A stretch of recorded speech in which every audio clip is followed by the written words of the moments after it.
Alrighty. Done button right there. Okay.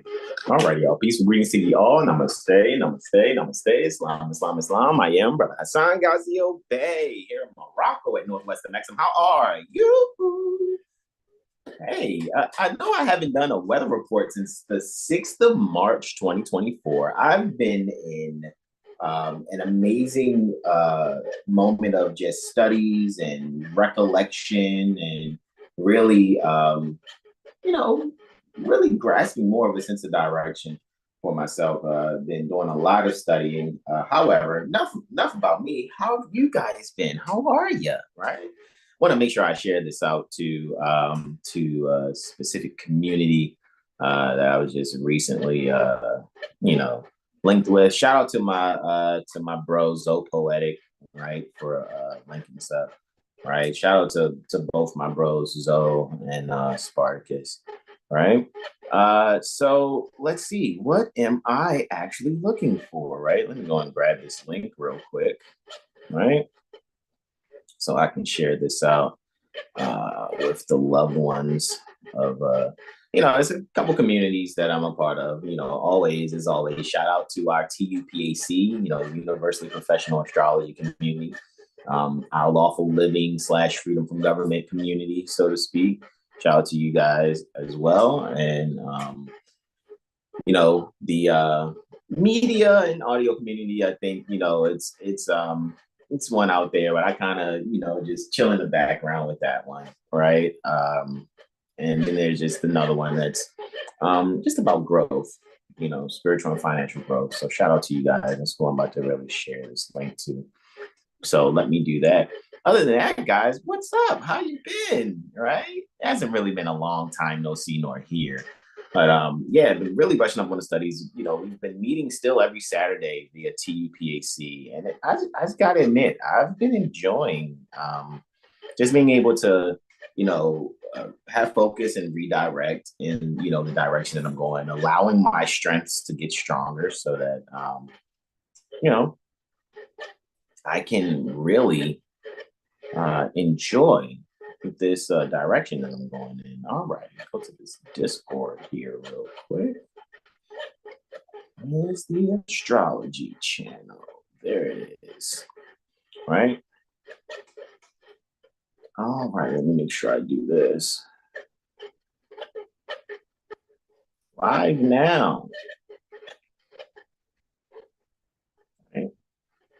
Paste and send that thing. Right. Two. And that's sent on out, right? So those guys can see that, right? And I think that's really about it. Let me make sure I got it all sent out, right? All right, sweet. So without further ado, we're gonna, knock this out. I just wanted to, have you guys see what it is, see what's going on. That's like I also put this in the consciousness channel too. Also, all right. All right, so here we go. Let me actually come back to my calendar here. I'm just going to go and share a screen. It's something I want to read first and go over and share something with you guys before getting into the weather report today. And the weather report that I'm going to do, I'm going to be very brief with it also and just get straight to the point of what I see and the energy tendencies that are to show itself actually with what it is that I see, what I'm gathering from my insight and intuition as I'm observing the charts also. So with that being said, let me just share the screen here. All right. And whose chart I have here on the screen, as you guys see as this comes up, it is WD, right? William Delbert Gann. All righty. If you don't know who William Delbert Gann is, you guys just need to just do a Google of W.D. Gann to do a little more research if you like to, look into his chart. But yeah, William Delbert Gann, right? 6 June 1878. All right. It looks like he manifested 1000 hours and 34 minutes thereafter near Lufkin Corporation, Texas State Republic. All right. And so, he was manifested on a Jupiter day. Look at that. Manifested on Jupiter day, right? It was a Thursday. All right. During the Mercury hour, which is I'm not surprised. For those of us that know the keywords, this combination for Mercury and Jupiter is just, it's just expansive business, or in terms of expansive speculation also. And it's interesting too, because when it comes to speculation, Jupiter, right, in the sixth, that it is retrograde. His Jupiter is retrograde, however, in the sixth house, however, in Aquarius, ruling both traditionally his eighth and fifth houses, which is literally, like, for me, that just really speaks to speculation overall. Joint accounting of some type. So who is WD Gann? I could go into his chart all day and point out these things, right? We can see that he's a Leo, pardon me, he has the sun in Gemini, at a Gemini degree too, which I think is rather interesting. So it's obviously a Gemini, manifested on the 6th of June, right? 1878. He's a Leo moon and Leo ascendant, right? So I'm pretty sure he probably always looked younger than, what he actually was. Interesting how the moon is just coming off of a conjunction with Uranus here also. So it just really makes me think, it would just look to, his ascendant, what's ruling over him overall is the sun, right? Communicative, someone who status is tied to obviously some form of transformation in business, obviously, so to speak. I know that Mercury is in the ninth house, riding real close, right? So maybe there was some things even when it comes to because Mercury is also business. Mercury is also the market, right, so to speak. So maybe there's a bit of market structure that's there, maybe institutionalizing some things based off of maybe some wounded healing from everyday work. So being able to institutionalize something that allows one to maybe allow himself to really have some beneficial things financially, so to speak, for purposes of maybe even joint accounting, or maybe even helping others with some type of form of accounting. All right. So with that all being in the ninth house, however, it's interesting how Venus here under the rulership of Mars, however, as I see Mars is here under the rulership of Mercury, and we put Mercury back, we're back to looking at Mars again. So the final dispositor is Mars and Mercury. Interesting how his Mars is, some would say debilitated. It's in its fall. Mars is in its fall in Cancer. It's at 19 degrees. All right.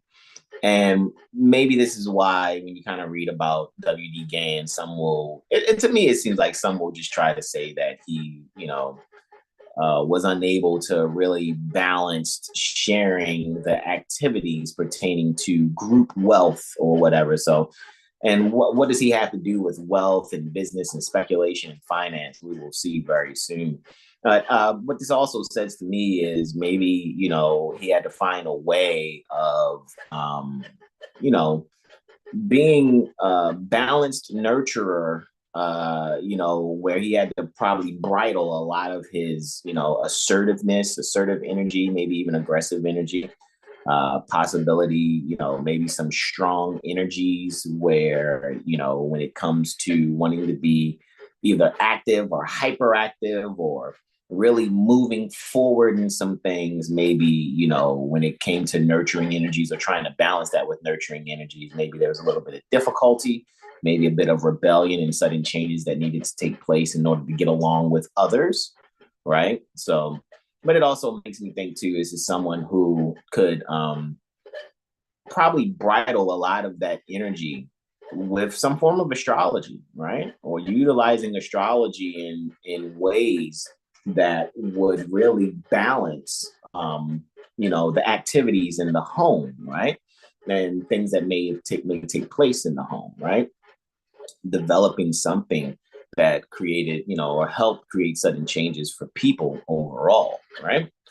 So just looking at the final dispositor, as far as that's concerned, I see the moon here is actually ruling over itself as far as the house that it's in, even though Uranus and the moon are in Leo, they are under Luna's dispositorship for Luna's ruling the 12th house, which I find that to be very interesting because it just really speaks to the fact that when I go and look technically on the final dispositors for WD Gann, if I just look to, the sun and the moon, technically moon's ruling itself, sun's under the rulership of Venus, which is under the rulership of Mars, which is under the rulership of Mercury, which takes it back to Mars again, right? They're just co-dispositing here as far as where they're placed.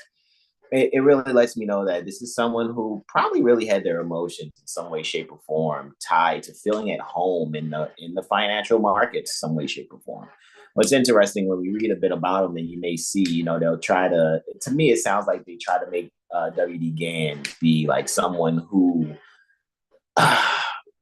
didn't have a lot of financial wealth or whatever, even though, there are things that are utilized in financial markets that are named after WD Gann that was developed by him that people actually still utilize, right?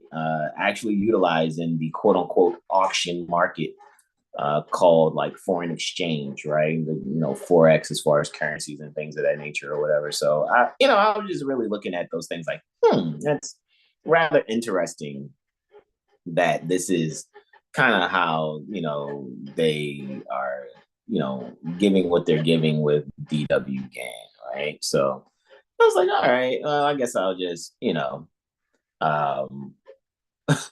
really just take a look further into it. But just wanted to give you a little bit on his trinity, right? Sun, moon, and ascendant, right? His ascendant ruled by the sun, which again is under the dispositorship of Venus, which is under the dispositorship of Mars, and Mercury being the dispositor for Mars. But, Mars and Mercury are just kind of, given this this active communication, active mindset and thinking that tries to find some type of community structure and balance. And I think it expressed itself in the most of what WD Gann is known for is it expressed itself the most in the financial markets and collective wealth to a certain degree. So let's see who is WD Gann. Why is Brother Hasan speaking about WD Gann? So it's a few websites that I saw that I think are pretty good to look at. So maybe the first one we'll only read a bit of it. William Delbert Gann, right? As we know already, he manifested, right?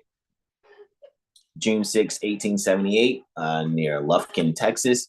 Transition just 12 days after his solar return, right? It looks like William Delbert Gann was maybe 77 years old when he transitioned. So just after his 77th solar return, 12 days after that, he transitioned in 1955. Also known as WD Gann, was a finance trader who developed the technical analysis method like the Gann angles and the master charts, where the latter is a collective name for his various tools like the spiral chart, also called the square of 9, the hexagon chart, and the circle of 360. Gann's market forecasting methods are purportedly based on geometry, astronomy, astrology, time cycle analysis, and ancient mathematics. Opinions are sharply divided on the value and relevance of his work. See, right there it is. That's where people are like, some people are like, yeah, I'm for it. And some people are like, oh, that's hogwash. It's bullshit. It's a religion. Some people trying to, speculate about the markets based on, astrology in some way, shape, or form, or want to use some people, I think I heard using the harmonics. And, I know about harmonics as far as the astrology is concerned. If two celestial bodies are 90 degrees apart, that's the fourth harmonic.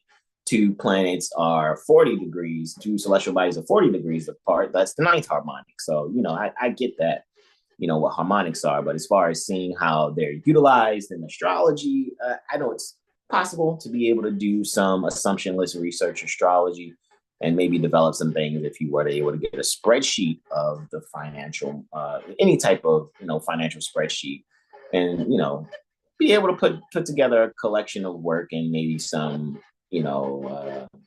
formulate some formulas to possibly predict the market, and just looking at these things and just doing some research. It's found it interesting that even though it seems like a lot of people try to throw shade on WD-GAN, and I don't feel either way about it. It's not, I'm not for it, against it. I'm just interested. I'm an astrologer, right? And Prophet Noble Drew Ali, first and foremost, we are he shares, we are to be industrious, right? And a part of me thinks, even though, it's said that as a result of Prophet Noble Drew Ali doing the work that he did to make sure that the people here who are in the mental slavery of being falsely called and misclassified as Negro, Black, Colored, and African American, I think that there came a lot of financial know-how due to what Prophet Noble Drew Ali actually did and what he shared. And that's why, a lot of people say so-called stock market crashed or whatever, because of Prophet Noble Drew Ali doing everything that he could to level the playing field and have, the people who are misclassified as Negro, Black, and Colored, and nowadays, African American or whatever, misnomers they use. And I'm not being insensitive. I'm giving you guys, the details pertaining to my studies thus far. You don't have to believe anything I'm saying. I'm just giving you the details pertaining to my studies thus far and just analyzing it. And what I see is someone who says, and shared to be industrious. These things were shared over 100 years ago, nearly, right? And Prophet Noble Drew Ali sharing that with the people who, were just dedicated people, have an imaginary belief system, there's some sky entity that is outside of themselves, which is the furthest thing from what Prophet Noble Drew Ali was bringing. So in bringing that, it was, hey, this is about metaphysics. This is about seeing, that higher self and lower self is within you. You make your own heaven, you make your own hell. So you gotta, change your mind, love instead of hate, alrighty, things of that nature, as well as, be industrious. And when I'm just thinking about the market and things of that nature, for some reason, and this is just, an insight that I have and an intuition, I'm thinking that Prophet Noble Drew Ali was huge when it came to, business and finance. And even in one of the letters to be read in every meeting, it says, I need finance and I need it bad. Never before have I needed finance as badly as I do at present, that I may shove aside the discord that is facing the nation. And I'm like, that's very interesting, and you guys have seen me read that letter plenty of times, especially when we did the Holy Quran devotional countdown.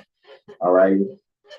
And so it just makes me think that, maybe there is, a means to really, comprehend and recognize in depth without being selfish the need for finance, right? Which etymologically, the term finance denotes a means to an end, right? So technically anything can be financed that's valuable and resourceful for those that are in need of that resource, all right? So here we go. Gan authored a number of books and courses on shares and commodities trading. Interesting. And I get it. We know that Wikipedia is, anybody can come and type some things or whatever. But again, I'm just giving you guys the gist so you can further do your own research and, form your own conclusions according to your studies. Gan was born on 6th June, 1878 in Lufkin, Texas. And I know when he transitioned, I think it was near the Miami Corporation, Florida State Republic. His father was a cotton farmer. He started trading in 1902 when he was 24. He was believed to be a great student of the Bible, who believed that it was the greatest book ever written. He was also a 33rd degree Freemason of the Scottish Rite Order, to which some have attributed his knowledge of ancient mathematics, though he was also known to have studied the ancient Greek and Egyptian cultures. Writing style: Gan often wrote in an esoteric and indirect style.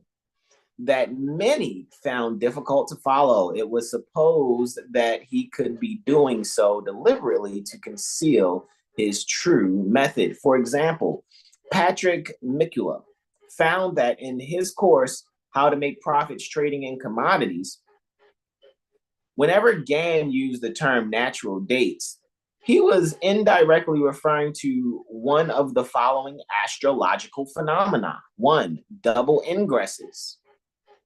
When two or more planets, not counting the moon, enter a new sign within 2 consecutive days. Stations, when a direct planet turns retrograde or vice versa, which is happening tomorrow, guys, next day, right? 25th April 2025, Mercury is station retrograde. I wonder how that's going to affect the markets, right? 3, declination of the moon at extremes. So, declination, we already know how far celestial body is north or south of the equator. All right, that's declination. All right. Eclipses, right, which we recently experienced the eclipse. And you guys know I'll bring up the eclipses and retrogrades very soon so you guys can see that too, right? I just recently did a presentation for Atlantis. Shout out to you guys at Atlantis, right? Shout out Zeller, right? And I just remember what I didn't do was I wanted to show you guys the retrogrades as well as we have 2 more eclipses taking place this year, 1 lunar, 1 solar. So I would like to be able to show you that. All right. In his private communication, Gann was much more direct and candid about his use of astrology. For example, in a private letter to a student, he openly demonstrated how he used planetary cycles to make predictions in the coffee market. Effectiveness.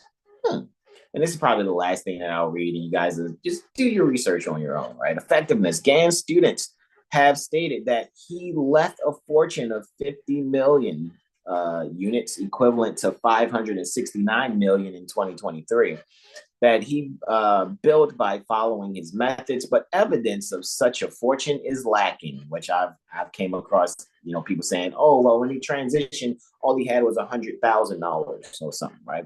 Alexander Elder, right? This is somebody who I think, kind of just, I don't know if he didn't like Gann or whatever, but let's see what Elder said. Alexander Elder, in his book, Trading for a Living, said, quote, I interviewed W.D. Gann's son, an analyst for a Boston bank. He told me that his famous father could not support his family by trading, but earned his living by writing and selling instructional courses. When W.D. Gann died in the 1950s, his estate, including his house, was valued at slightly over $100,000. See, end quote. But come on, man. Do we really know? We weren't there, right? But we can be able to, discern by using our insight and intuition. Maybe we'll get an Akashic download, go outside, ground, make sure you're breathing, sun gazing, maybe boom, something will come, right? As you're, adding that to your studies, or really having that prior to your studies. Larry Williams, in the book The Right Stock at the Right Time, also stated he met W.D. Gann's son. Larry Williams stated that John Gann said, quote, he asked why, if his dad was as good as everyone said, the son was still smiling and dialing, calling up customers to trade. His son said still smiling and dialing and calling up customers to trade. Okay, cool. Great. That's another quote, I guess, from John Gann. Larry Williams in the same book says also, quote, I also met F.B. Thatcher, who had been Gann's promoter and advance man, who said that Gann was just a good promoter, not necessarily a good stock trader, end quote. So that's very interesting.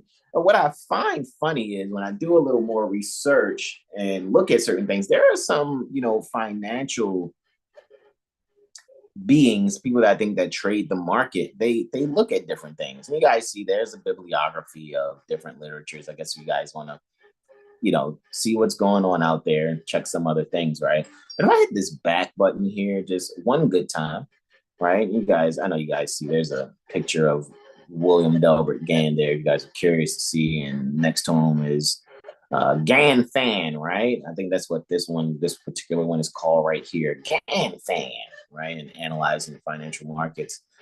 But you know, there are still people using this stuff. Like if we go and check this Investopedia one, right? And there is obviously a website for WD Gann.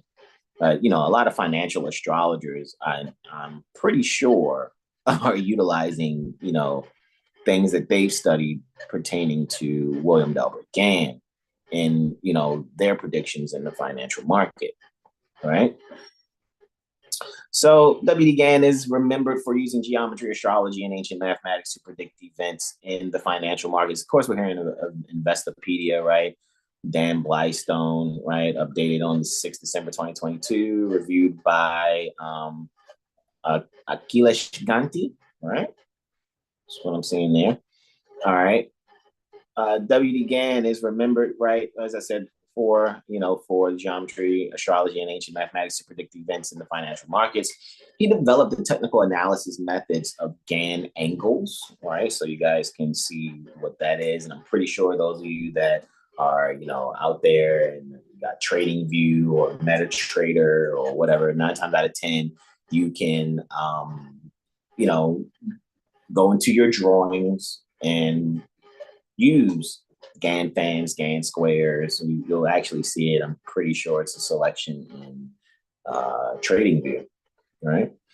Gann is the author of How to Make Profits Trading in Commodities and 45 Years in Wall Street. W.D. Gann died on June 18th, 1955, and it was near Miami Corporation, correct? Key takeaways, as it's saying right here, right? Key takeaways. And then I'm going to kind of like fast forward. You guys can go and read this Investopedia article yourself. W.D. Gann created trading strategies using geometry, astrology, and ancient mathematics. His techniques, known as Gann indicators, are used in predicting the top, bottom, and future price moves of commodities.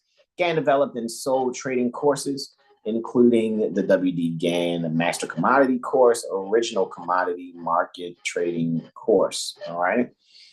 So that's something to look at, right? It gets into his early life, his publications, what Gann angles are, right? Let's maybe do that. But you guys already know hyperlinks mean you can click on them and take you to another page or expound upon what is there, right? Gann angles are one of Gann's indicators and are trading tools used to measure key elements such as pattern, price, and time. Gann described the use of angles in the basis of my forecasting method in 1935 by superimposing 9 angles over a price chart. Gann shows potential support and resistance levels for those of you that read the market, right? Those of you that are, you know, users of TradingView and MetaTrader and Owanda app, if you have that also. Levels where, and any other one you use, you know, maybe you're a part of Forex.com or any other broker or whatever. Support and resistance levels where each of the 9 Gann angles represent a price movement. Based on the 45-degree angle on a price chart known as a 1-to-1 ratio angle, Gann marked trends above it as strong and trends below it as weaker, with any change in angle representing a price change, right? And it goes into what support and resistance is. For those of you that are studying finance, you guys already know what a support and resistance is and looking at a chart, of course, right? Cycles and numbers, right? Goes into that, right? Why is W.D. Gann considered controversial? Let's do that. It is unclear how wealthy W.D. Gann became. So it's like people were really concerned. And that's really interesting. Like I noticed that even, you know, you can do really great things in life, right? You can share information, teach people, really help them to learn something that they've never known, and then they really grasp it and they can utilize it. But people don't really care that you can teach, you know, greatness that way or do great things for people that way. Because if you don't have, you know, a house and an automobile and an estate, you know, that people, I guess, can brag about maybe, or really go, well, yeah, you were a really great being because you did these financial things, then it's like people don't really pay attention to it. And I get it too. You know, finances, a means to an end, is just a tool in these days and times until we're able to really utilize all the jurisprudence that we know to really have people stop trying to have us trade our labor or make a commodity out of our labor or try to force in indentured servitude and slavery, which is illegal and unlawful. So a lot of times, you know, it's like, well, how are we going to have things if we don't do this, you know, and don't exchange this? And I get it. This is just, we're just exchanging a tool, a middleman, currencies, right? Just like in Forex, bidding, asking and bidding on currency pairs, right?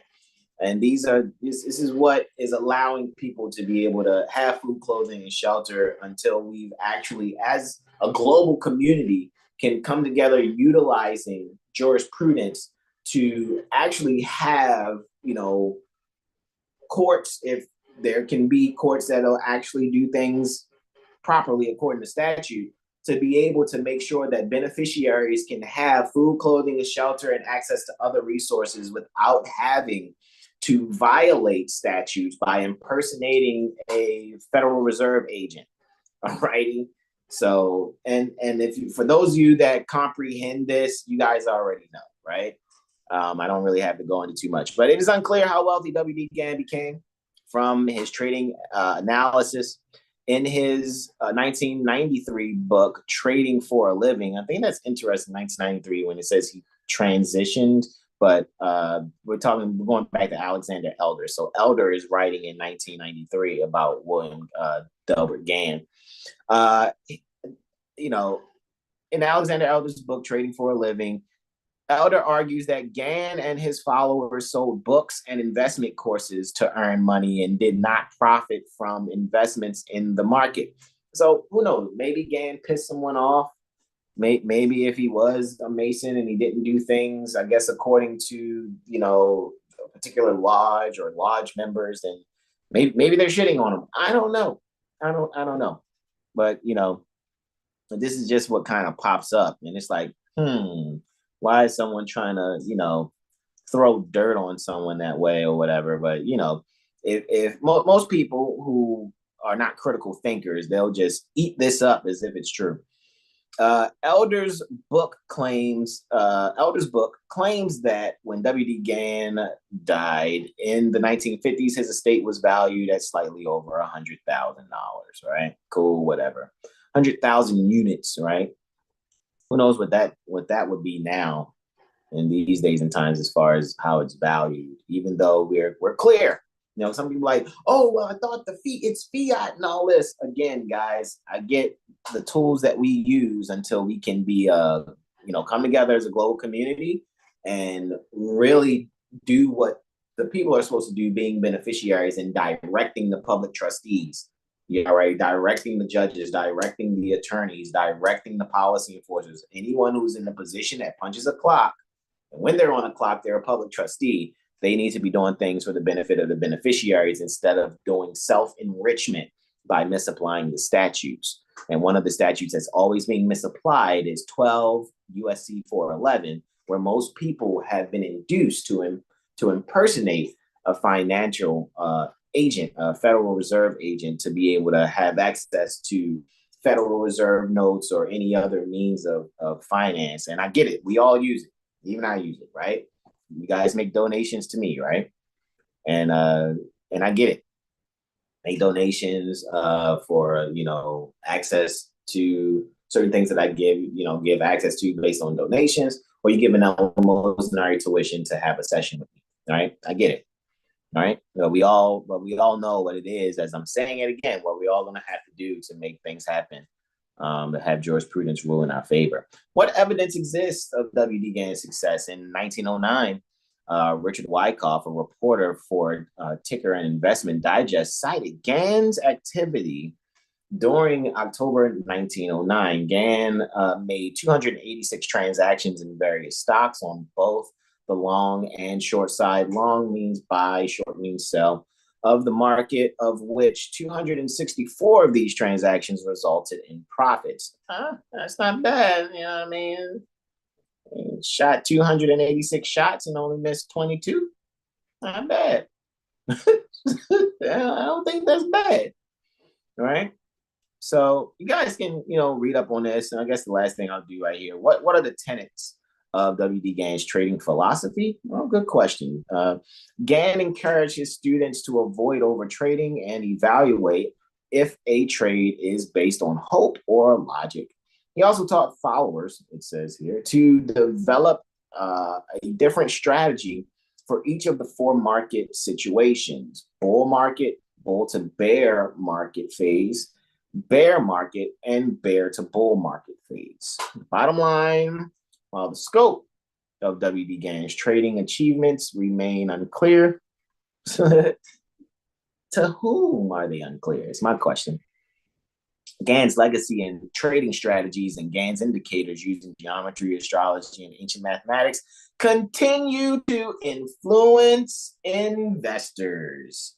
And I have seen it with my own eyes on trading softwares such as TradingView, for example. And it's like, no, wow, look, there's Gann indicators right there. That's interesting. But anyhow, sir, all right, let's come on here and get into a bit of today's weather report, right? So before I do that, let's see who has joined us so far today. That's what I'm curious about. Who's in the chat, if anyone's watching. Oh, hey, look, it's 3 of you here. So far it's Mother Sahar says, peaceful greetings, Brother Hasan. Peaceful greetings to ye mother, our beloved mother in whom are well pleased. Jen V, hey, Jen V, what's up? That date brings much displeasure. Oh, wow. Peaceful greetings, everyone. Indeed, Jen. Indeed. Mother Sahar says peaceful greetings to Jen and many peaceful returns to Mother Sahar from Jen. Indeed. So let's do this thing. Let's knock it on out, all right? First, maybe I should actually show you what we're going over. Maybe I could do that here, right? Let's see. Let me make sure I got the calendar on up here, right? And while I'm doing that, guys, remember, okay, make sure you do, all righty? And some of you have, even though I haven't been, YouTubing as much as I was for 3.5 years straight, right? But make sure you guys make your donations. You guys remember, and I will put in the description, the Cash App is the Caduceus symbol or the hashtag symbol, right? Which some people call the $. OurAstrologyStreet to make your donations. You guys know when I'm here on YouTube and I'm sharing, I'm doing these things freely. All right. So just like you were helping National Public Radio or public television, donate so that these things are continue to be brought to you. I know we have well over 500 videos here on YouTube, pardon me. So, these are, and they've been freely given, even though we also still have classes for y'all, archive, of course, on Google Drive, all right? So let's get to sharing this queen here. All right. And I'll take you on a fantastic voyage. All right. So we're here, right? 25th, right, is what we're going in on. And I know we're clearly into Taurus. The sun, we know, entered Taurus on the 19th, right? That's when the sun actually entered Taurus at about 1000 hours Eastern, right? You guys already know every time and date that I give is Eastern from the perspective from near the Baltimore Corporation, Maryland State Republic, right? So let's get into it. You guys know I'll be going in on the 25th. As we see, the third one there in the list is Mercury, is stationed direct at approximately 0800 hours and 54 minutes. Maybe I'll show another software. It might show something a little different. Maybe it'll even say like 8:59, but between 8:54 and 8:59 is observing Mercury appearing stationed direct from our perspective here on Earth. And again, particularly from the longitude and latitude occupied by the Baltimore Corporation, Maryland State Republic. On the 26th, for Holy Day, we see we have just that one aspect there with a lunar Plutonian sextile. On the 27th, we see we have two aspects there for Saturn Day, right? Luna's trine Mercury and squaring Saturn. For the 28th, we have about 4 testimonies and a lunar ingress into, is that our first void of course that we saw? Okay, yeah, it was a void of course moon there, guys. Got to show you that one. And it's looking like that first void of course moon is approximately 2 hours and 21 minutes, right? I know I usually put the time there.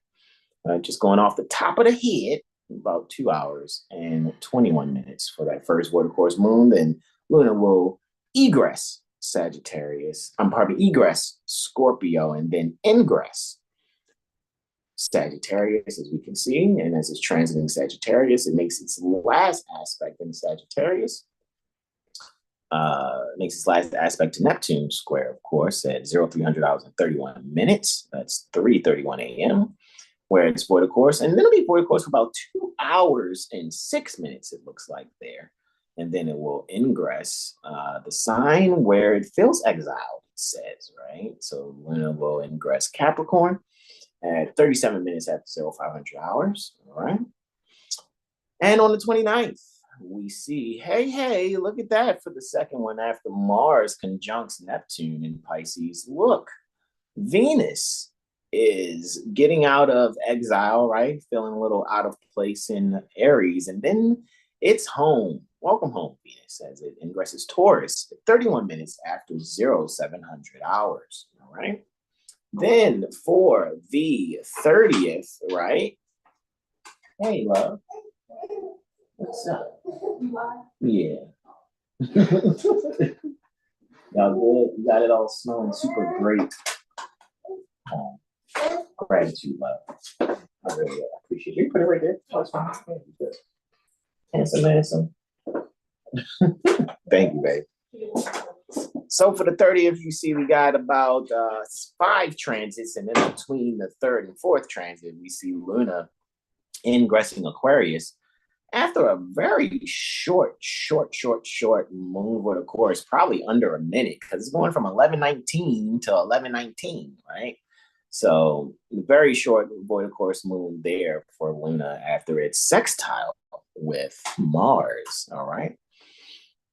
So look forward to seeing that. And then look, Mars is home. Mars ingresses Aries. Look at that. Look at that. Mars will be home in Aries. Venus is home in Taurus. All right. Venus is home on the 29th. Mars is home on the 30th. Looky. Astro cookie. Right. So any little ones that are manifesting, within the next month or so, 9 times out of 10, they're going to have a Venus dominant and Mars dominant, right? Look at that. And then on the 1st, right, because we go into the moon cycle as the earth sign Taurus, the bull, anciently and contemporarily ruled by Venus. And then that same month has the air sign Gemini, the twins, anciently and contemporarily ruled by Mercury. So on the 1st, we see that we have 2 final, alrighty, aspects there also, alrighty, as the sun and moon are square and Luna sextiles Mercury. That's also the day, as we can see, at 7:27 anti-meridian Eastern, or 0700 hours and 27 minutes, the 3rd quarter moon, right? So I guess I'll soon let you guys know too when the Ekadashi fast is also, because that's coming up since we just dealt with the full moon yesterday, right? If I'm not mistaken, like you can go back and look, right? See, the full moon was on the 23rd at 1900 hours and 49 minutes. All right. So with that being said, all right, let's get it. Let me stop the screen share here, all right? And I will be very brief in giving my testimonies here. I shall be very brief.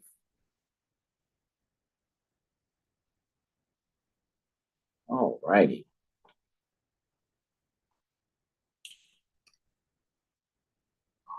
There we go. Got that one straight. Let me come here and share screen one more again. Let's have some fun. All right. Let's look ahead, right? Y'all don't mind me, because I'm going to keep it a whole band, and I'm going to bite into these delicious veggie sandwiches my baby made me.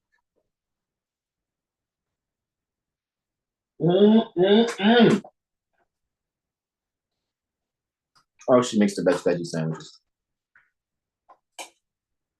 Oh, I love it so much. Oh, I love it.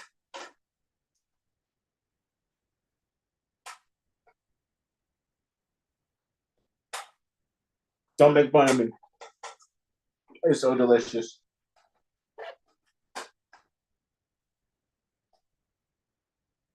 Man,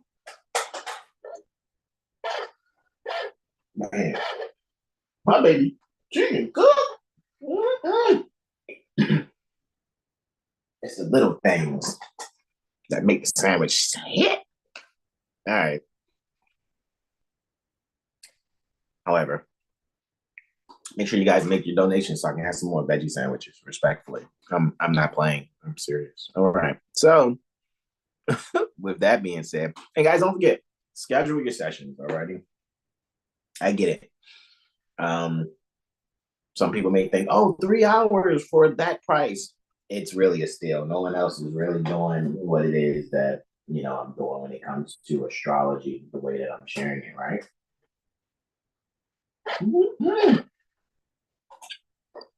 Couldn't help myself. I know. It's like an ASMR video right now, right? We're just hearing Brother Hasan chew. Schedule your Mirror AstroLiteracy session or your Celestial Promise session, all right?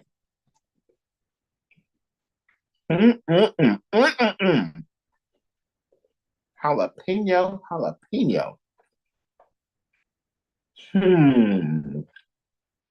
All righty, that's William Delbert, man. Right? Let's actually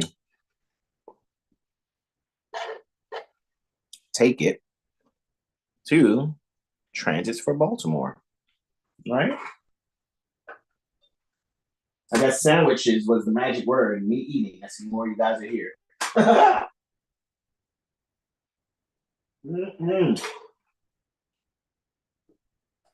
can't help myself. I don't want it to get cold. Don't judge me.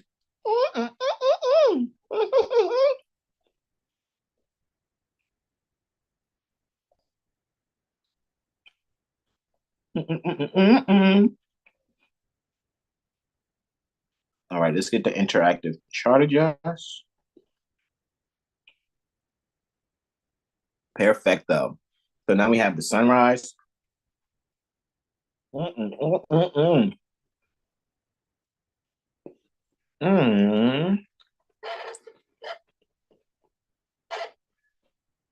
want to make sure I'm looking at the calendar so I can bring up, as I usually do, the next ones. Thank you for your patience as I take this sandwich break. Gotta admit, I'm still a sandwich guy, even though I'm vegan. Nothing like a vegan sandwich.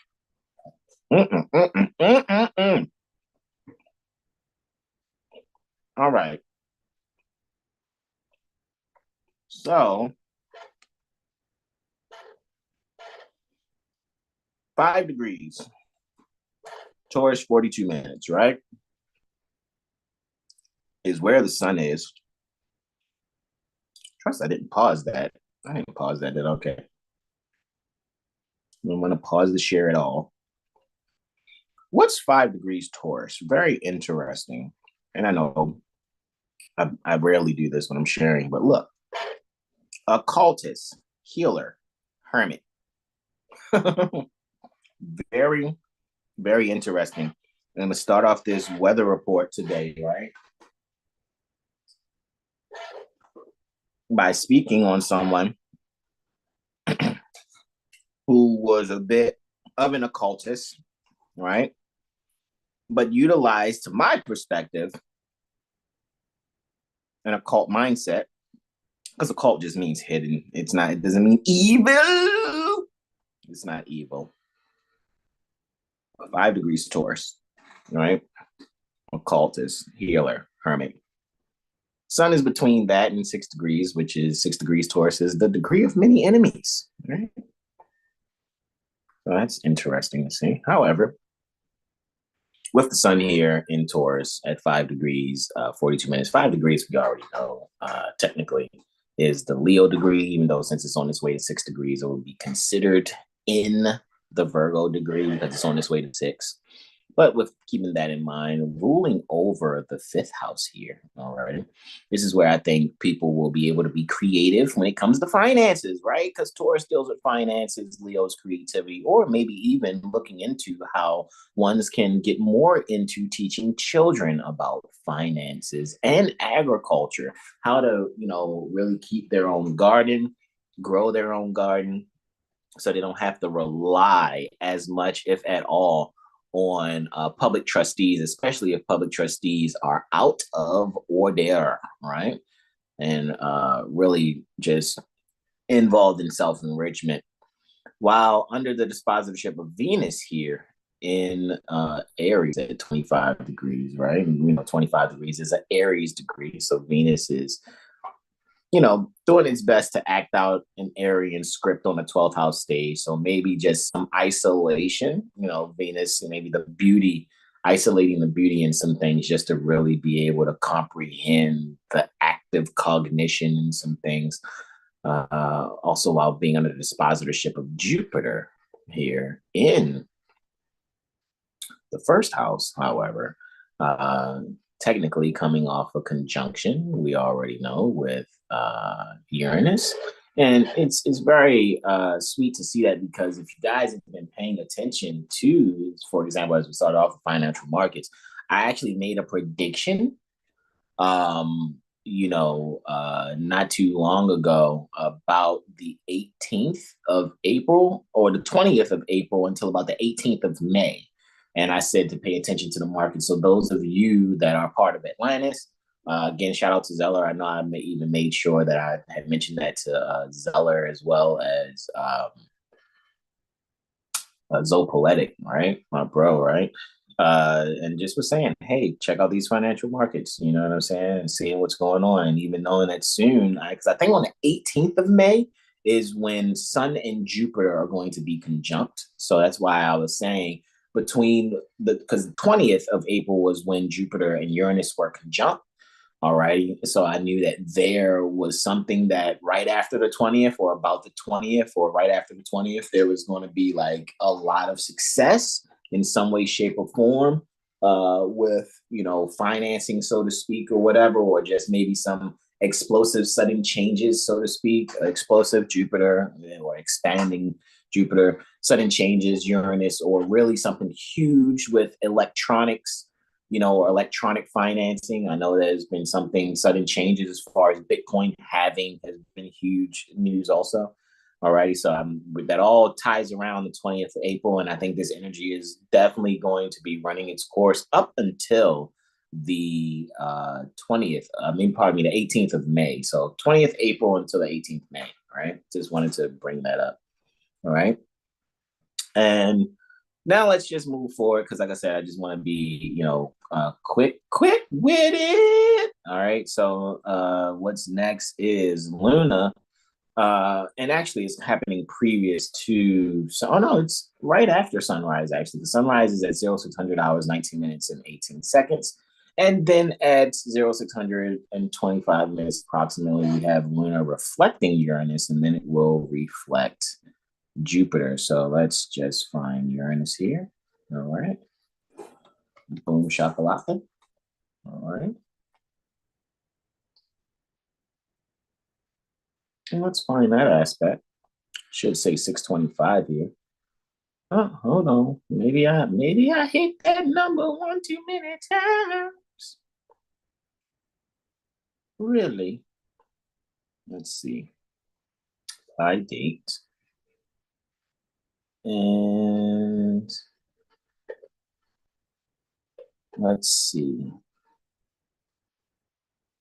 Let's go backwards. If it will let me do so. There it is. $600, 25 minutes and 28 seconds. Here we see Luna, 22 degrees, Scorpio, 4 minutes. All right. And we also see that Uranus is at 22 degrees, 4 minutes in Taurus. So that's the reflection, 7th and 1st house. So really here, and to be very brief and very upfront and short with it, this is where the people's, really analyzing the sudden changes in finances, right? They can make sudden changes themselves so that they're able to help the group in a group analysis. And what will actually happen is a better structuring, alrighty, in the group activities so that one's going to be able to thoroughly isolate what works for them uh, when it comes to finances and agriculture, as well as also beauty and art also. All right. So within the arts pertaining to music and, some form of design, whether it's painting, some other kind of drawing of some sort, or even dance. All right. So with that being said, next, Luna is going to reflect Jupiter at about, it's about 40 minutes later. Right, approximately 0700 hours, 54 minutes, and 31 seconds, still for the 25th of April, 2024. Luna is still at 22 degrees, Scorpio, but 51 minutes, all righty. Reflecting Jupiter is clearly at 22 degrees, 51 minutes. Just some jam-packedness going on over here as far as all this reflection is going on, right? Within the 11th house, we see Neptune all the way up to about Chiron there, right?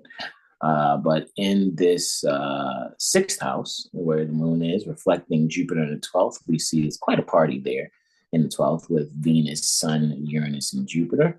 But here's where the people will be able to further expand the isolated, fundamentals. So people are going to really be isolating the fundamentals that's communicated as a group and find ways of really expanding themselves off those fundamentals shared. I know I've learned quite a lot. Alrighty. From I feel like that like in that movie with Keke Palmer called Aquila and the Bee, and she's like 50,000 coaches. That's really how I've been these past few days, and I feel like a lot of people have shared a lot of information and things that I'm just seeing like, okay, maybe when it comes to this particular subject, it's a lot easier than I thought because I'm not allowing myself to complicate it. I'm just really looking for the structural, 22 degrees, simplicity, still 22 degrees, and agriculture, finance, beauty, art, just those things that are very Tauran, right? And finding ways of being able to expand on that and isolate those things, right? That's what I'm really seeing. So I think this is where the people will be able to thoroughly benefit and make a daily routine out of really expounding upon expounding upon how to isolate structural benefits or things when it comes to observing the things that are beneficial, very Taurian and beneficial, right? Again, agriculture, finance is the arts. All right. Next, we see that Mercury is stationed direct. Let's see if we can get a time for that, right? Mercury being stationed direct. It's showing here that Mercury stationed direct is saying 0800 hours and 49 minutes. Okay, it says, I thought it said 59, 49 minutes here. All right, from Matrix is saying, right, that's when it's stationed direct, right, where it looks like Mercury stands still and then it's going to appear to move forward. But that just means that now Earth will be retrograde to those that are on Mercury. It's kind of how that sounds to me. People on Mercury are like, Earth is stationed direct tomorrow, right? All right, anyway. Station retrograde, right? Earth is station retrograde tomorrow, while Mercury will appear station direct to us. So as we're, transiting, right? Mercury will appear to pass Earth in its course, right? So that's happening at that time, right? And as we can see, guys, if we look just at this list real quick before I go into Mercury being station direct, it's letting you know even here, it's going to be station direct at 15 degrees, Aries, 59 minutes. Now, you guys heard me about a month or so ago speak on that. And it's for the 25th April, 2024. Again, 15 degrees, Aries, 59 minutes, just 1 minute before 16 degrees, which is children, all right?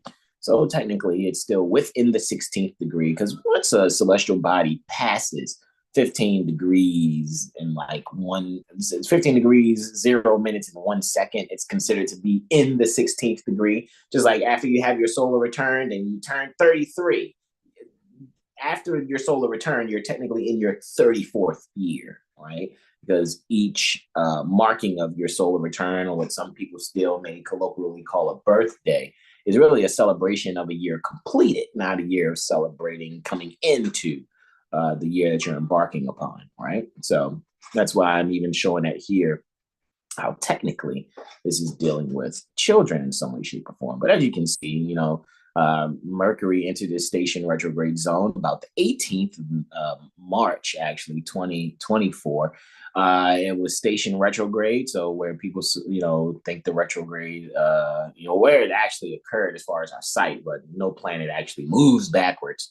But Earth passed Mercury in its orbit at 27 degrees, Aries, 13 minutes, appeared to retrograde all the way back to 15 degrees, Aries, 59 minutes, and then it will leave its retrograde zone on the 13th May 2024 when it actually passes 27 degrees 13 minutes. So just to give you that, but let's now go and cast a chart for the station direct at 0800 hours and 49 minutes to see where this is station direct. Shout out to you, whoever just subscribed, the account that says G Michael Turner. Appreciate you for subscribing. All right, to the YouTube channel. Gratitude, and gratitude to all other subscribers. Appreciate you guys. All right, so let's moveth on forward to this. And let me just put 8:49, so there's 0800 hours, and that is 49 minutes. We'll see here. And let's just put a 0 there, I guess, maybe. Right? Maybe. Or maybe I'll just leave it at 18 seconds. Cool. Apply the time. Mercury still appears, it's still a retrograde right there. So let's see if let's move it. Let's just move it 3 seconds. Let's see if we can get that retrograde symbol off of it. We want to see when it's no longer saying retrograde, it's saying direct. So this is where we're looking, guys. All right. Mercury, 15 degrees, right? Aries, 59 minutes. We want it to look, we want this retrograde symbol to no longer be there. So I'm going to move 3 seconds ahead again. Let's move 3 seconds ahead again. Doing it again, moving 3 seconds ahead. All right. Let's see. I know you guys are probably thinking, why don't you just move a whole minute? And it's funny, it did say 4:59. So let's see what happens when I move 1 minute ahead. 8:54, pardon me. 8:54 instead of 8:49. So let's see what happens when I move 1 minute ahead. Let's see. Is it still technically retrograde? Hey, it is. So maybe it is 8:54, right? So let's see. So we have 8:50. Let's move another minute ahead. Still appearing retrograde. Let's see. Still appearing retrograde. We got 2 more minutes to go. Still appearing retrograde. All righty. Let's see. 8:54. No more retrograde symbol. Looky, Astro Cookie. Right? That is interessante. Let's see how accurate we can get. I know it says 36 seconds there. But you guys know how I'm a stickler for accuracy, right? So we're going to go back, see how far we can go back into 8:54 to see when that retrograde symbol will pop back up. And then we'll move 1 second ahead from there, and maybe we could really tie it down to the second when Mercury appears station retrograde. And then I'll move and mosey right along in this testimony. Wow, what if it's spot on it? That'll be amazing if it's exactly to the actual minute. That'll be wild. Okay, so we're at 8:54 even. Mercury still is appearing direct. Let's see. If I go back another 3 seconds, let's still go. Let's see what's crackulating here. I'm just very curious. Oh, boom, there we go. There it is, right? So we still see the retrograde symbol. This is where we're going to now change this 3 to a number 1. And let's just move 1 second ahead. Still seeing the retrograde symbol. We're at 8:53:52, 8:53:53, 8:53:54, ladies and gentlemen. This is when Mercury appears exactly station direct. And I'm curious what we just briefly read about Gann in the beginning of this presentation, W.D. Gann, right? William Delbert Gann, and a part of his analysis of the financial market tied to when planets are stationed, right? And either going direct from being retrograde or going retrograde from being direct. And so be something else to see within that time frame. When I said from the 20th of April, when Jupiter and Uranus was conjunct, till about the 18th of May, when the Sun and Jupiter are going to be conjunct, right? This is happening within it. So just pay attention to the financial markets if that's your thing, right? All right. So at this time, this is happening, of course, Mercury, all righty, particularly at the degree pertaining to children, right? Why am I saying that? Because it's really just within the 16th degree of Aries, even though, if we were to look at both, right? 15 degrees, persuasive oratory, public life, 16 degrees, children, right? So coming off of the persuasive orations, right, and public life, status of that sort. Here in the 11th house, right? Mercury deals with communication. 15 degrees is communication also. All right. Because it's the Gemini degree, according to the degree theory, right? Well, keyword here could be self beginnings, right? Initiating, right? For Aries. And a keyword here for 11th house is sharing. So maybe we could initiate sharing and communicating some things that are helpful for business, helpful to the community. Maybe it's some things that ones can share in their community to better benefit their community, right? There's no one bag to be chasing for those that are out there. There are many ways that ones can be resourceful and have resourceful things for themselves and their loved ones, for real. And really, this here just says really embrace a true sense of community, right? Because it's not just ourselves you got to think about. It's those that are the youth that we are to think about also. All right. So that's what it is for Mercury being stationed direct. That's what I have there. Of course, under the dispositorship of Mars, I can just say with Saturn being the final dispositor, but I know I can throw in the mix Uranus there along with Venus also. This is why I'm just saying we can definitely make some sudden changes in our public life and the activities of how we, do things at home as well as within our neighborhood, what we can actually do, because this is very, very interesting. 26 degrees is a Taurus degree, 16 degrees is a Cancer degree, right? So it's just, again, letting me know about, home gardening, being able to really, not even home gardening, but financial security. These things are here too. So really having some active discipline and instituting those things, all right, financial security, and especially when it comes to knowing about what they call food sovereignty, right? Being able to know you need to grow your own food, all right? And so with that being said, of course, this is just what I particularly see with this Mercury station retrograde. I think people are going to have a huge unveiling. And if you don't know how to use retrogrades, if you just look here, and I'll just share very briefly one more time. See at the bottom here, bottom right, with where we're looking at. And, as we can see, there are other retrogrades happening, right? The second, Pluto's, going to be station retrograde after really being in its zone since the 9th of January. It's back to being retrograde. June 29th, Saturn's retrograde again. All right. It looks like Neptune's going to be retrograde again July 2nd. All right. Just things that's there. But back to Mercury.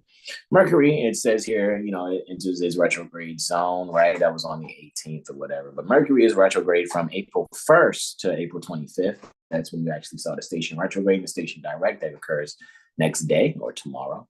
Between the 18th March 2024 and the 13th May 2024, it will cross the degrees in this retrograde zone 3 times and make conjunctions to the listed planets 3 times, offered the chance to first meet these issues, then rework those issues, and then finally resolve those issues. And that's how all retrogrades are to particularly be used, guys. That's the mindset to have. That's it.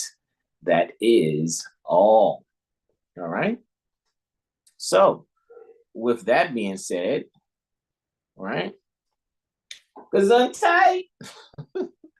With that being said, guys, now let's move forward and let's just get this weather report completed. I know this is only day 1, right? Look at that. I really went in on day 1. All right. Luna and Mars are trine, right? So there's some beneficial energy, right? So just some harmonious home activities. All right. So this is happening at 1400 hours, 25 minutes and 1 second. Luna's here at 26 degrees, Scorpio, 14 minutes. Mars is here at 26 degrees, Pisces, 14 minutes. They are within the 4th and 8th houses, right? So they're 5 houses apart. Guys, here again, this is where we can really allow ourselves to, when it comes to property and inheritance, be able to teach the importance to our little ones, right? And be creative in showing how we can actually share the importance about property as well as finance with our little ones, right? And teach them about what inheritance is and how to be able to manage not only their energy, but even be able to manage their energy in a way where it doesn't encroach upon others, so to speak, in a forceful fashion. Always keep a sense of community, though, that we're all here to actually help one another out as best as we can when we can, and not by, force and agitation.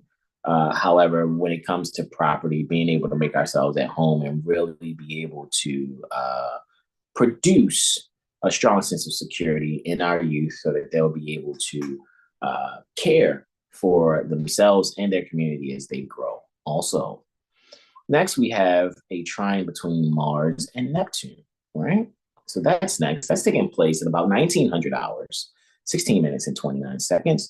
Luna's there at 28 degrees, Scorpio, 46 minutes in the 2nd house, and Neptune's at 28 degrees, Pisces, 46 minutes within the 5th. These being 4 houses apart. Again, making sure we're definitely stimulating and instituting secure means to just, nurture ourselves. All right. So self-nurturing is very important here, especially when it comes to, financial speculation, right? Finance in 2nd house, speculation, 5th house.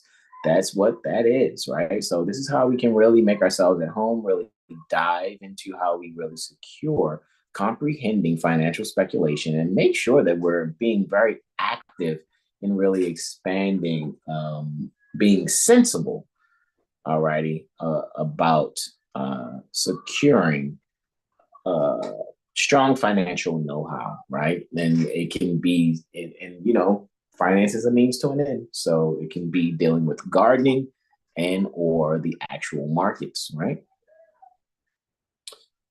After that, we see for 2 hours, all right, this is Moon's last aspect that it makes before going void, of course, for 2 hours and 21 minutes. Luna then will ingress Sagittarius, all right.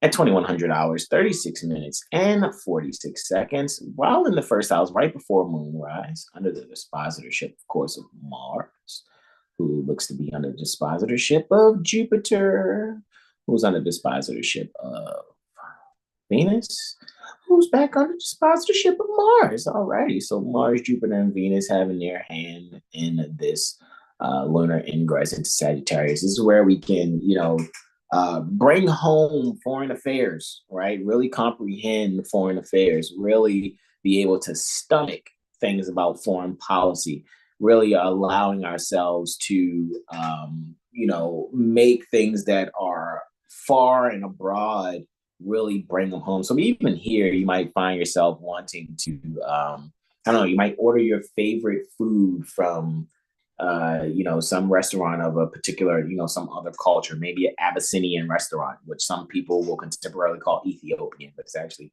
Abyssinian, or maybe, a Hindustani, right? What some people call Indian restaurant. Maybe these will be something you want to do. Maybe you want to eat Japanese or something, right? Maybe you want, some sushi or some things like that. Maybe want some other form. Maybe you're into some falafel and rice. Maybe that's something you want, right?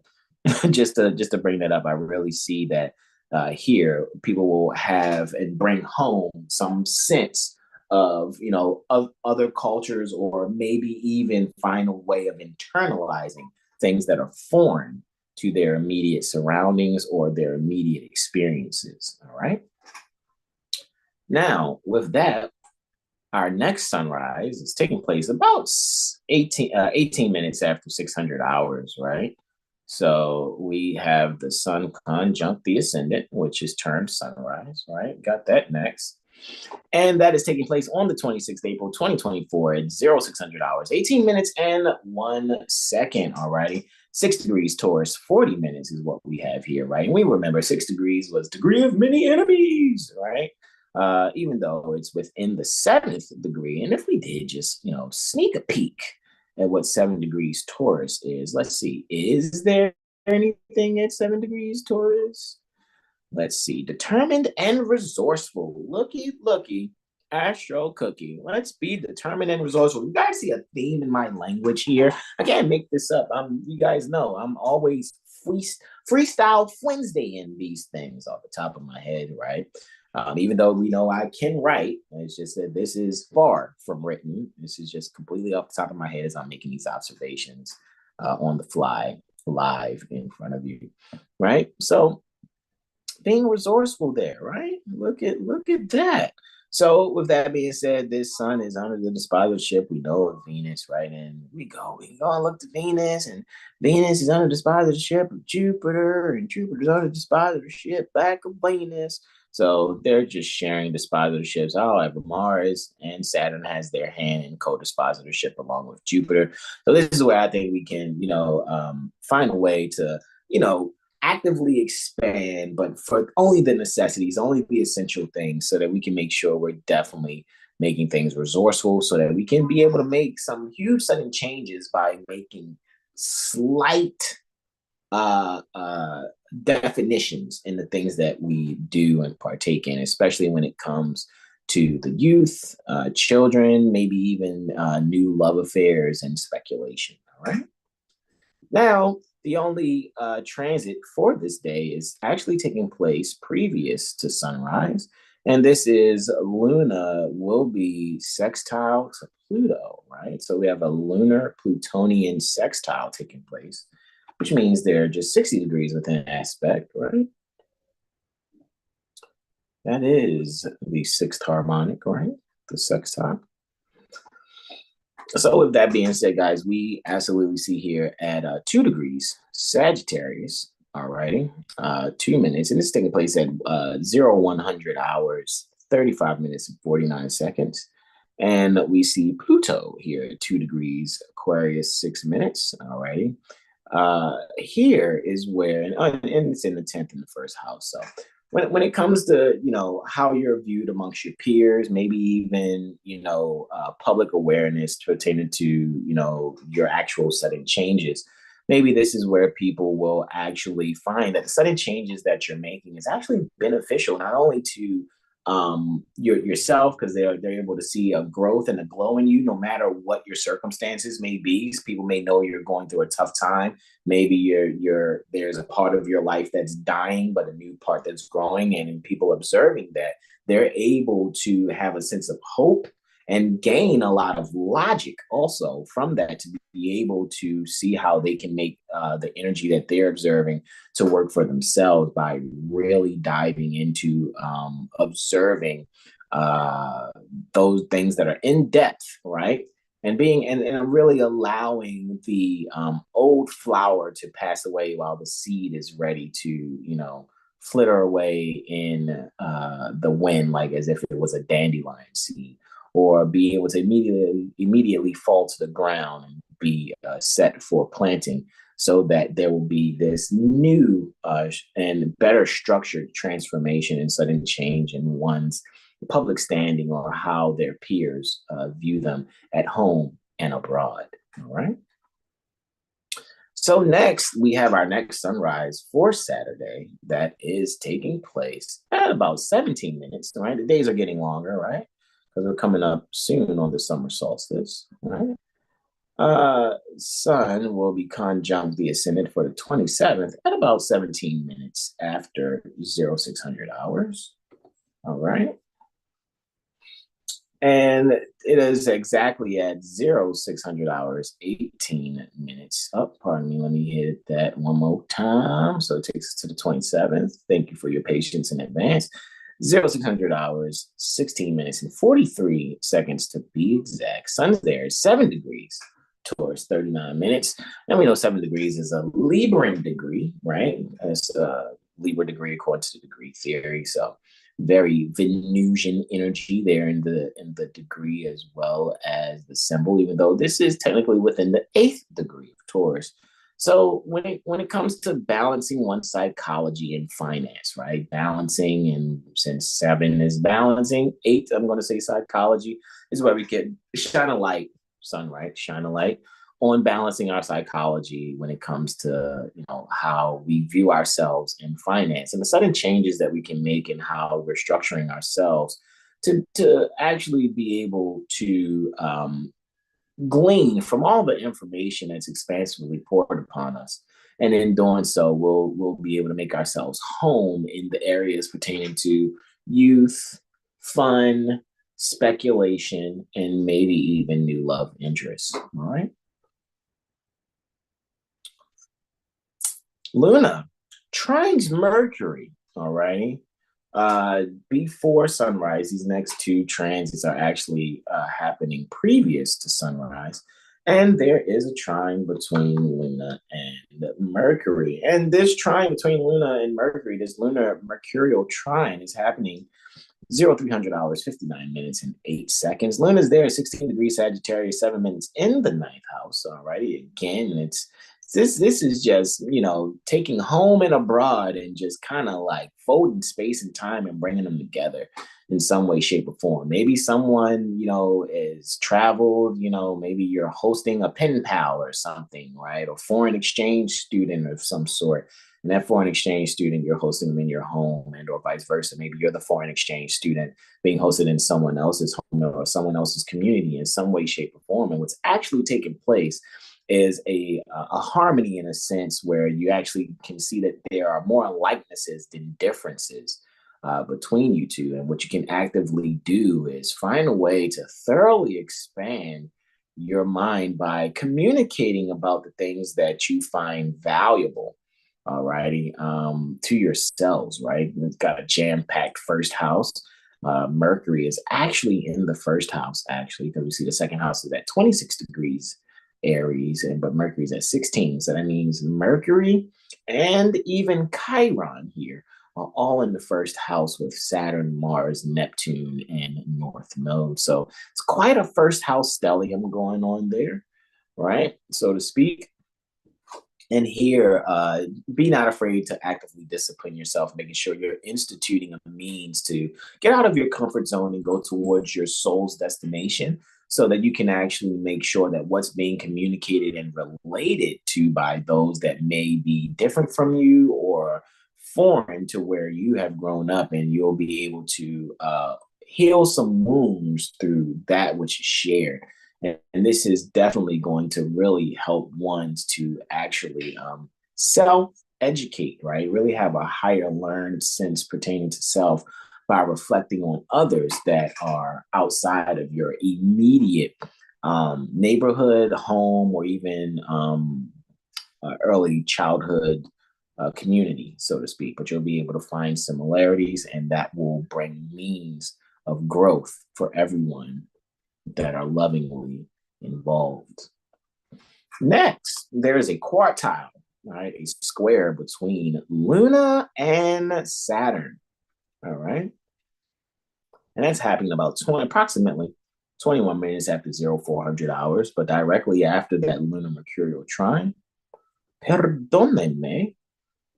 I must have hit that button twice. Let's see if it'll take me back. 27th April 2024, as I said, about 21 minutes and 12 seconds to be exact after 0400 hours, still at 16 degrees, right? Still at 16 degrees, Sagittarius, but 19 minutes. Squaring this Saturn here. Saturn is actually in its joy. Look at that. Looky, Astro Cookie. Saturn's in its joy in a 12th, and Saturn has its joy here in a 12th. This, however, it's at a Cancer degree, which I think is interesting, right? So I think here is where Saturn will, this is where people will actually enjoy isolating themselves, but at home, but actually somewhere else, and really finding a means to really take on maybe some different disciplines from someone else's alleged quote unquote culture. So really incorporating probably something that's been foreign to one's upbringing or foreign to your current so-called living situation, and being able to incorporate these things into your life. And these are very beneficial, actually. You'll actually get a lot of joy out of the newfound discipline tied to spirituality, security, and foreign affairs. All right. Next, we have for the next sunrise, all right, we're now at the 28th, guys. We have 28th, 29th, 30th, and the 1st to go. And I will move it quickly with this. So, Sun conjunct Ascendant is taking place at approximately 15 minutes after 0600 hours on the 28th. On the 28th April 2024, 0600 hours, 15 minutes, 27 seconds, we see that the Sun, Sol, is at 8 degrees within the 9th degree, right, of Taurus, but 8 degrees Taurus, 37 minutes. And here is where we really allow ourselves to comprehend, really, and learn about, the results of contracts and contracting, all right?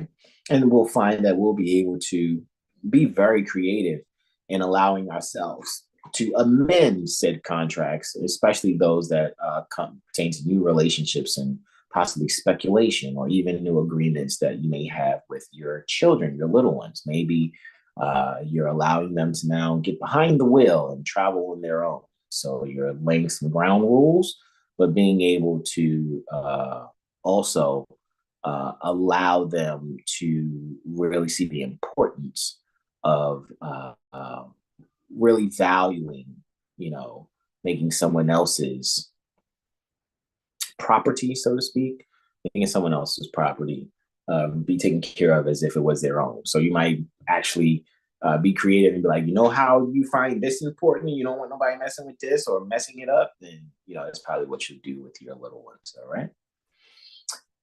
Prior to this sunrise taking place, we have a Luna Martian quartile taking place, right? Moon square Mars.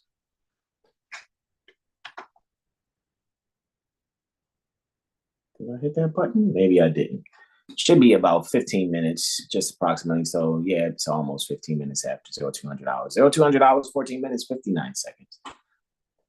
Luna is at 28 degrees Sagittarius, 10 minutes in the 11th house. Mars is at 28 degrees Pisces, 10 minutes in the second house, all right? So interestingly, both of these are traditionally under Jupiter's dispositorship, while Jupiter's under Venus's dispositorship, and it looks like Venus is under Jupiter's dispositorship, because there's a party going there in the first. Venus, no, it's at 28 degrees 30 minutes, but the second house is at 28 degrees 58 minutes. So all of those from Saturn, hold on, let me make sure, pardon me, from Mars to Venus, they're all in the second house here. I think that's amazing. So here is where, when it comes to securing one's property, the energy of property security, and maybe even treasure, right? Seeming type buried treasure, even if that buried treasure is knowledge and information. that has always been around you, but it's never been, there's never been an unveiling to your own consciousness of how important it is. Here's where, the people can, again, this is a Cancer degree. There's this whole like at home, but abroad type energy where the group can thoroughly benefit from actually securing within themselves, owning actually a very active means to institute getting out of their comfort zone, moving towards their soul's destiny by being true to themselves and communicating in a way that heals the wounds pertaining to their own beauty and financial type energy, which is very, very interesting too, because this is technically a trine brewing between the moon and Venus, which is actually the next thing that I'm going to go in on, because I see that they're both at 28 degrees and in fire signs. So, the same sign is a trine, right? So, same, not sign, but same element, right? Fire, right? So I know, like, wow, that's brewing next. And this is where people are going to, it's going to be a lot of people being able to find some healing financially because they're allowing themselves to no longer look at the financial world or even gardening as something that's evil. They now can see the utility in it, and the utility in growing a garden, and the utility in being financially savvy and prudent. All right. So now we'll get into the trine, right? And that's why I said there's just a stimulation, like I said, of being actively instituting, getting out of one's comfort zone, going towards one's destiny, being completely honest with themselves, learning from their wounds, doing that wounded healing when it comes to, I'm going to mainly say financing here for real, because this is where, one can take charge in that, in doing so. But now let's move on to Venus, where Luna is going to be trying Venus next. And this is taking place still before sunrise, just really 41 minutes after Luna's square Mars. All right, it's happening at 0200 hours, 56 minutes, and 5 seconds to be exact. 28 degrees Sagittarius, 32 minutes now is where Luna is in the 11th house, of course, still, but because, Moon is appearing to go this way because Earth is rotating this way. So the houses make it, the houses actually moving this way as the planets are too, but the houses are moving faster like the second hand on a clock, and the moon moving like the minute hand. All right. Even though it's soon to ingress the 10th house. I think it's interesting also because it's going from shared resources and not just like the 8th house shared resources, but shared finances that's actually coming from, the group, the group's, presentation. So from the group presentation, this is where the group benefits and gets its, finance and its possessions. So the group possessions, right? Being in trine with that, right? The people are taking all that they've learned and being able to, bring together, right? Their different mindset, the knowledge that they pour out. Even when it comes to astrology, people really seeing the benefit in astrology. However, being trine this Venus, which is clearly in the second house, so Venus is feeling Venus is having some accidental dignity there in the second.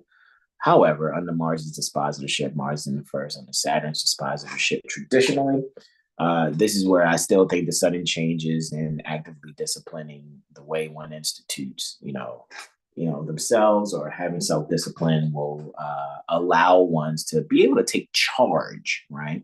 And really initiate the means necessary to secure their finances in a way that it really will set them for multiple generations to come. All right.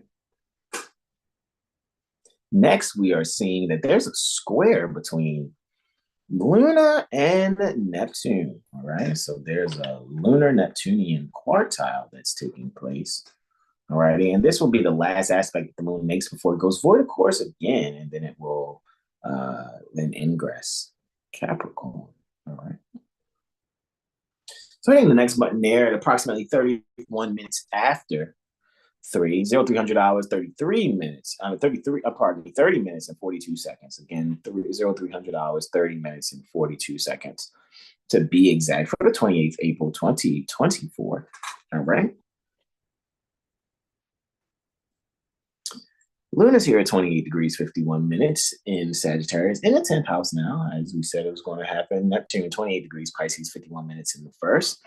Here again, guys, make the way that, maybe the way you see your peers or the ways that your peers see you, make sure what's actually taking place is a means to really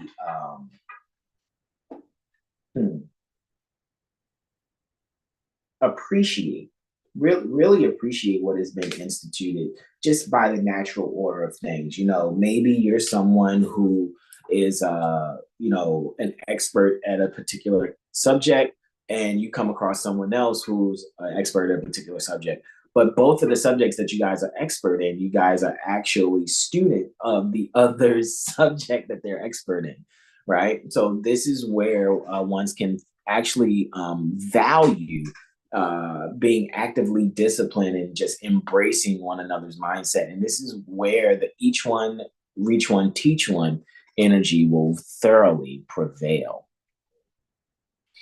Luna is void of course for 2 hours and 6 minutes after this, and Luna will then ingress Capricorn at approximately 37 minutes after 0500 hours. And as you can see, this is all taking place right before sunrise. So 0500 hours, 37 minutes and 14 seconds. Luna's ingressing Capricorn in the 9th house. There's still kind of that Sag energy kind of going on still with that 9th house energy. Here, maybe even if people feel out of place, this is where not only feeling out of place, what they'll be able to do is really focus on disciplining themselves to their higher learning lessons, right? So maybe here is where you can be able to really tie yourself down, study this topic and this subject while you're at home. And what you can also do is then benefit from observing how, foreign affairs are affected by that topic that you're studying, which will now further allow you to structure your mindset and your subconscious thinking in a way where now you may find a means to not only better yourself, but towards the goal of being able to share what you're learning with others soon. Then we have a solar lunar trine that is taking place later on that night on the 28th at about 28 minutes after 2200 hours. And now, so that's approximately 10:27:32 in post Meridian Eastern. Again, 10:27:32 post Meridian Eastern, or 2200 hours, 27 minutes and 32 seconds for the 28th April 2024. And we see that the sun is here at 9 degrees Taurus, 16 minutes. Let's see. It's in the 5th house. It's a pretty jam-packed 5th house, baby. Right, so let's see, 26 degrees is the 5th house. So in the 5th house is Venus and the sun. So Venus and the sun are both in the 5th house. It's very interesting. I get it, because when this, these are even houses, so it's like you got to really read the celestial longitudes to see where they are, right, for each celestial body and each house cusp. And you're like, oh, okay, yeah, I see why, because everything right here from 27 degrees Pisces, which would be Mars, is in the 4th. Neptune's in the 4th. Part of Fortune's in the 4th. North Node is in the 4th. Mercury's in the 4th. Chiron's in the 4th, right? So they're all in the 4th house, from Mars to Chiron. And in the 5th house, we see it is Venus at 29 degrees and Sun at 9 degrees. Right? 29 degrees Aries, 32 minutes is where Venus is. 9 degrees Taurus, 16 minutes is where the sun is. In trine with the moon in the 1st house at 9 degrees, 16 minutes in Capricorn, all right, in the 1st house. So with that being said, we actually see here this is where the people can really, and this again, it's just interesting how that Sag energy is kind of popping up 9 degrees, even though it's within the 10th degree of Capricorn. Here is where I can thoroughly see when people comprehend the law for themselves and really see how elemental, or elementary the law actually is. They'll find that they can be thoroughly creative, alrighty, and shining a light on that. And what they'll actually do is find ways that they can creatively benefit themselves, which will soon benefit others, but they're first looking to find how the law is structured, what law is and what law isn't, and seeing how the application pertaining to certain things called laws that may just actually only be statutes actually are, right? As far as I'm concerned, the law pertaining to nature has no statutes, right? However, here the people can thoroughly expand, can actively and thoroughly expand their daily activities in really finding the value in both spiritual, with both spiritual and financial things in mind, right? All right. So with that being said, we can actually thoroughly, allow ourselves to have some fun in really comprehending the underlying structures, pertaining to any type of, event or things of that nature. All right.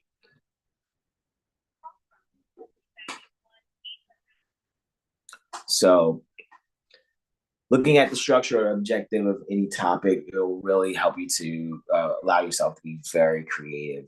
Alrighty.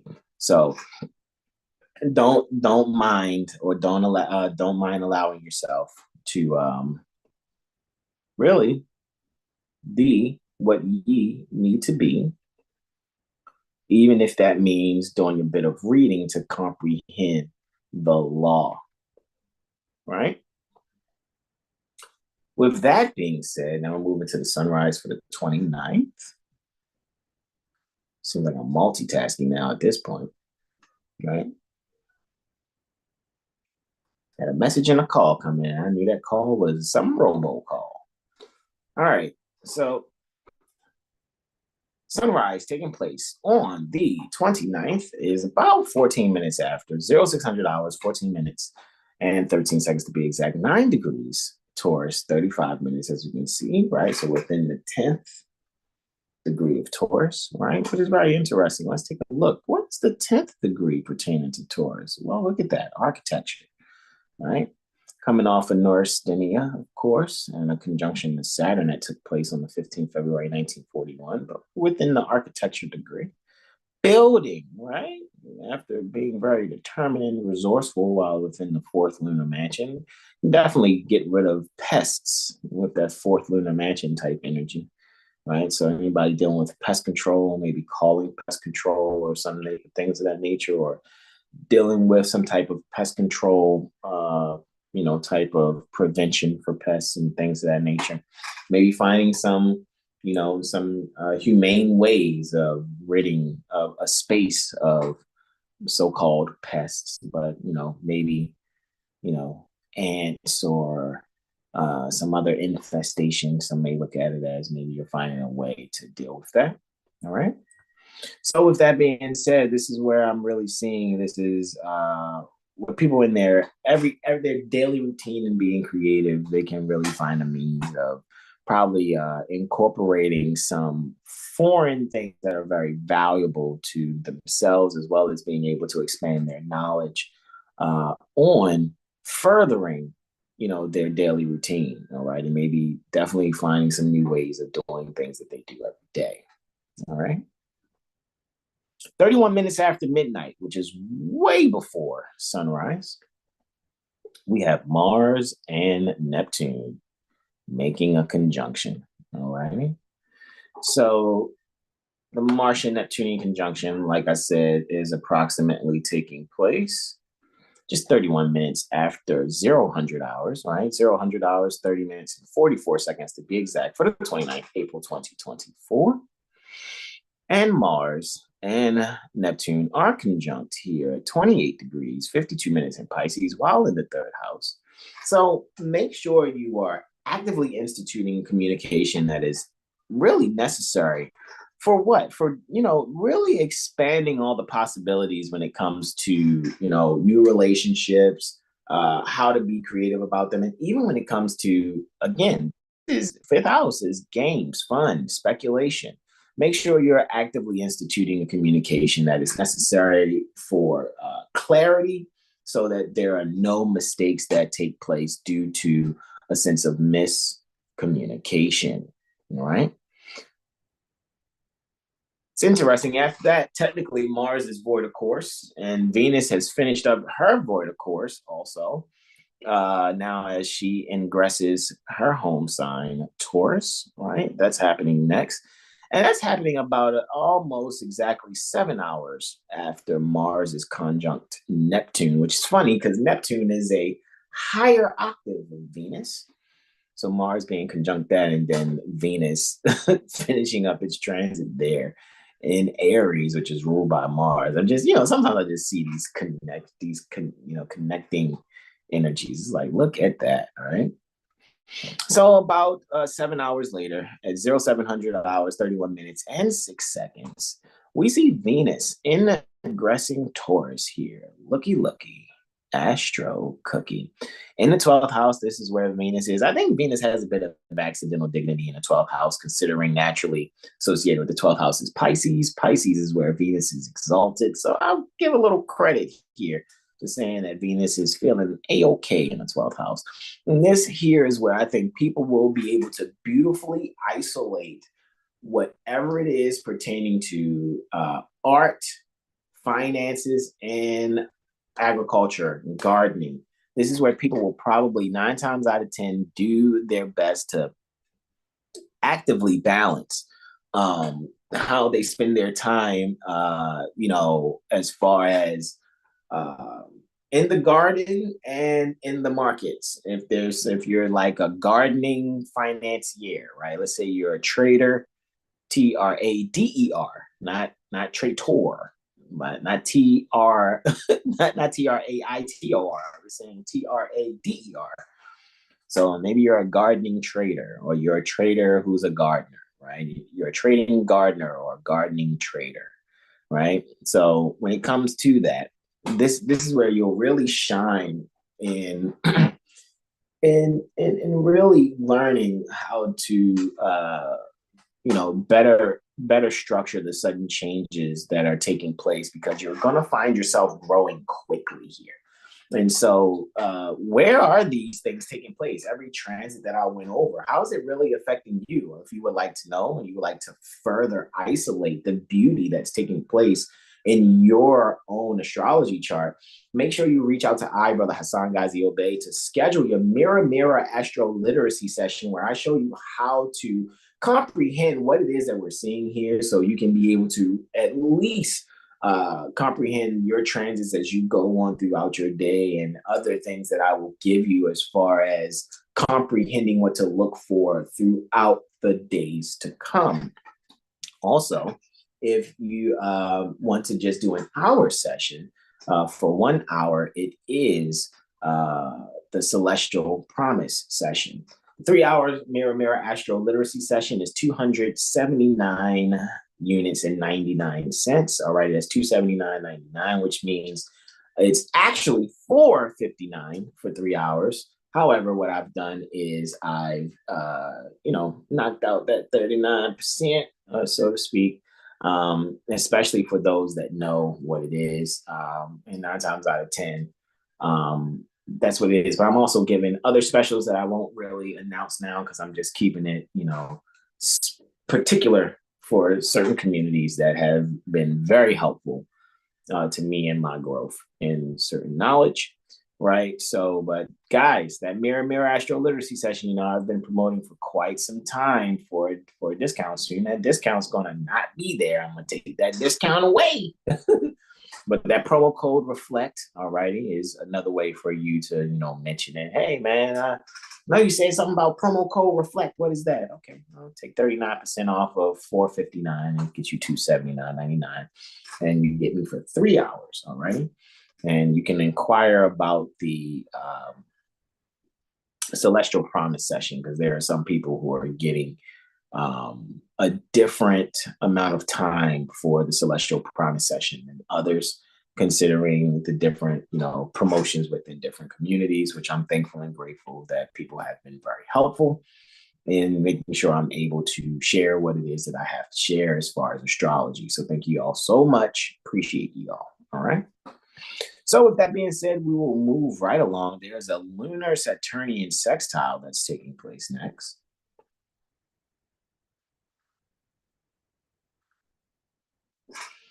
Let us take a looky. Astro cookie. That's about 28 minutes after 1100 hours.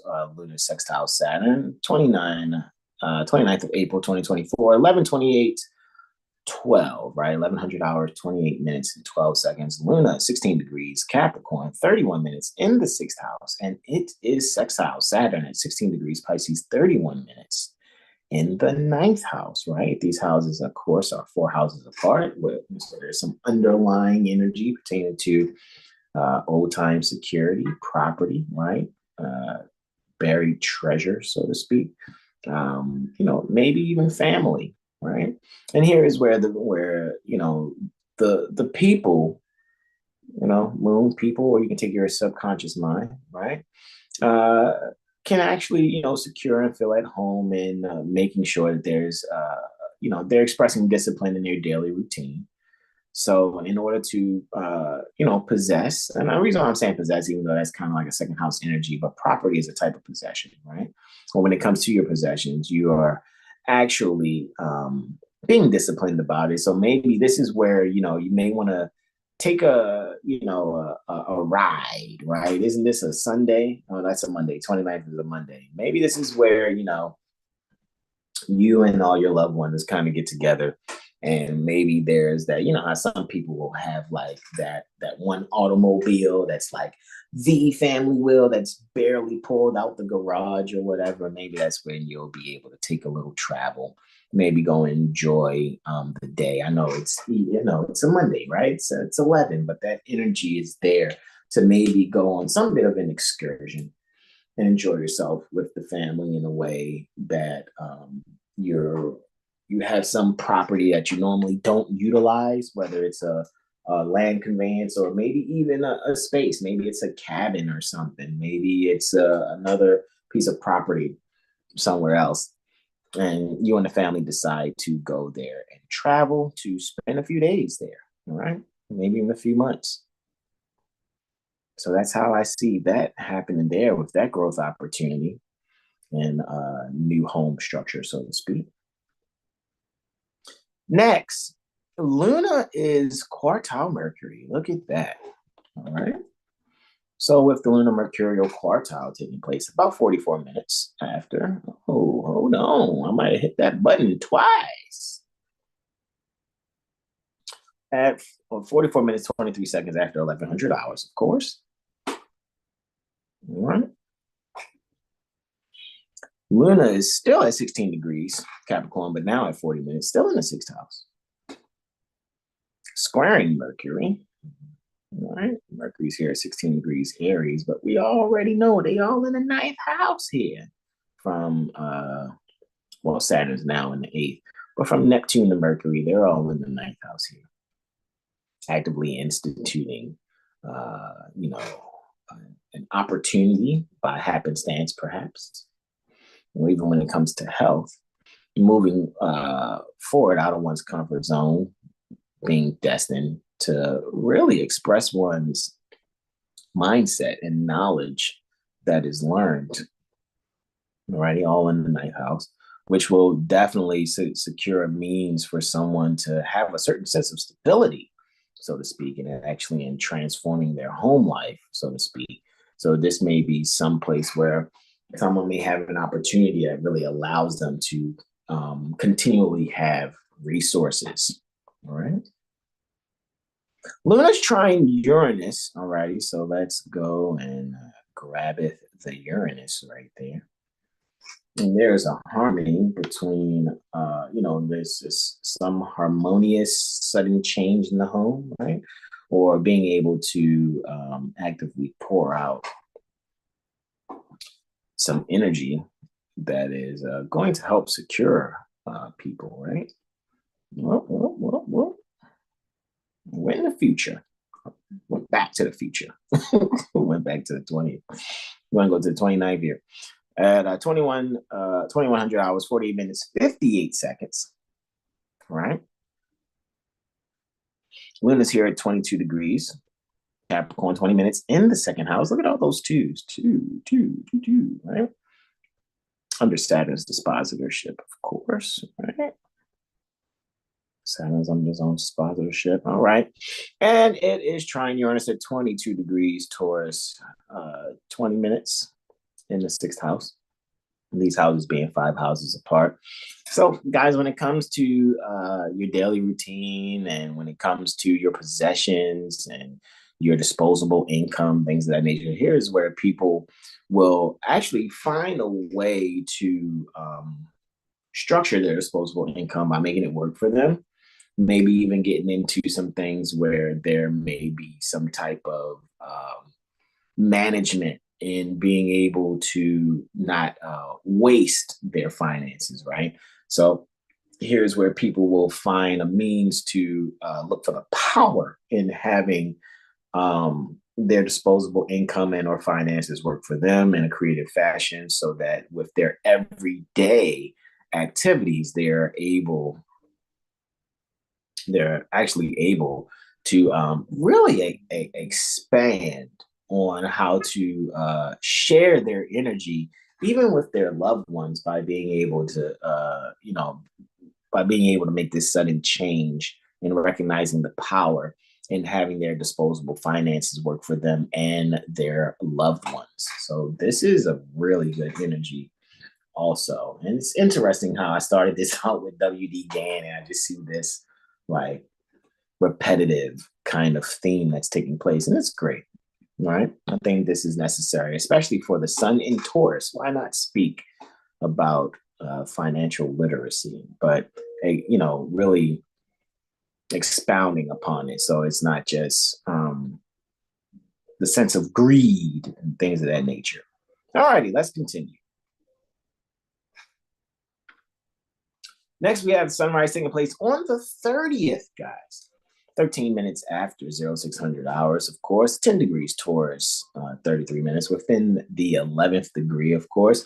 Here, guys, I think, why not find the beauty that's structured within astrology and really allowing yourself to see how that really works in your everyday activities, so that you can even be able to kind of unveil the things that you're to do in life. Maybe you have some questions about your career and things of that nature, and you can be creative with really having the light shined on the structural beauty in astrology. All right. So allow yourself to take advantage of that. All right.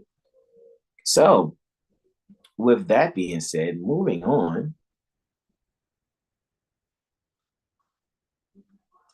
Luna is trine Jupiter 39 minutes after midnight. So this is well before sunrise, of course.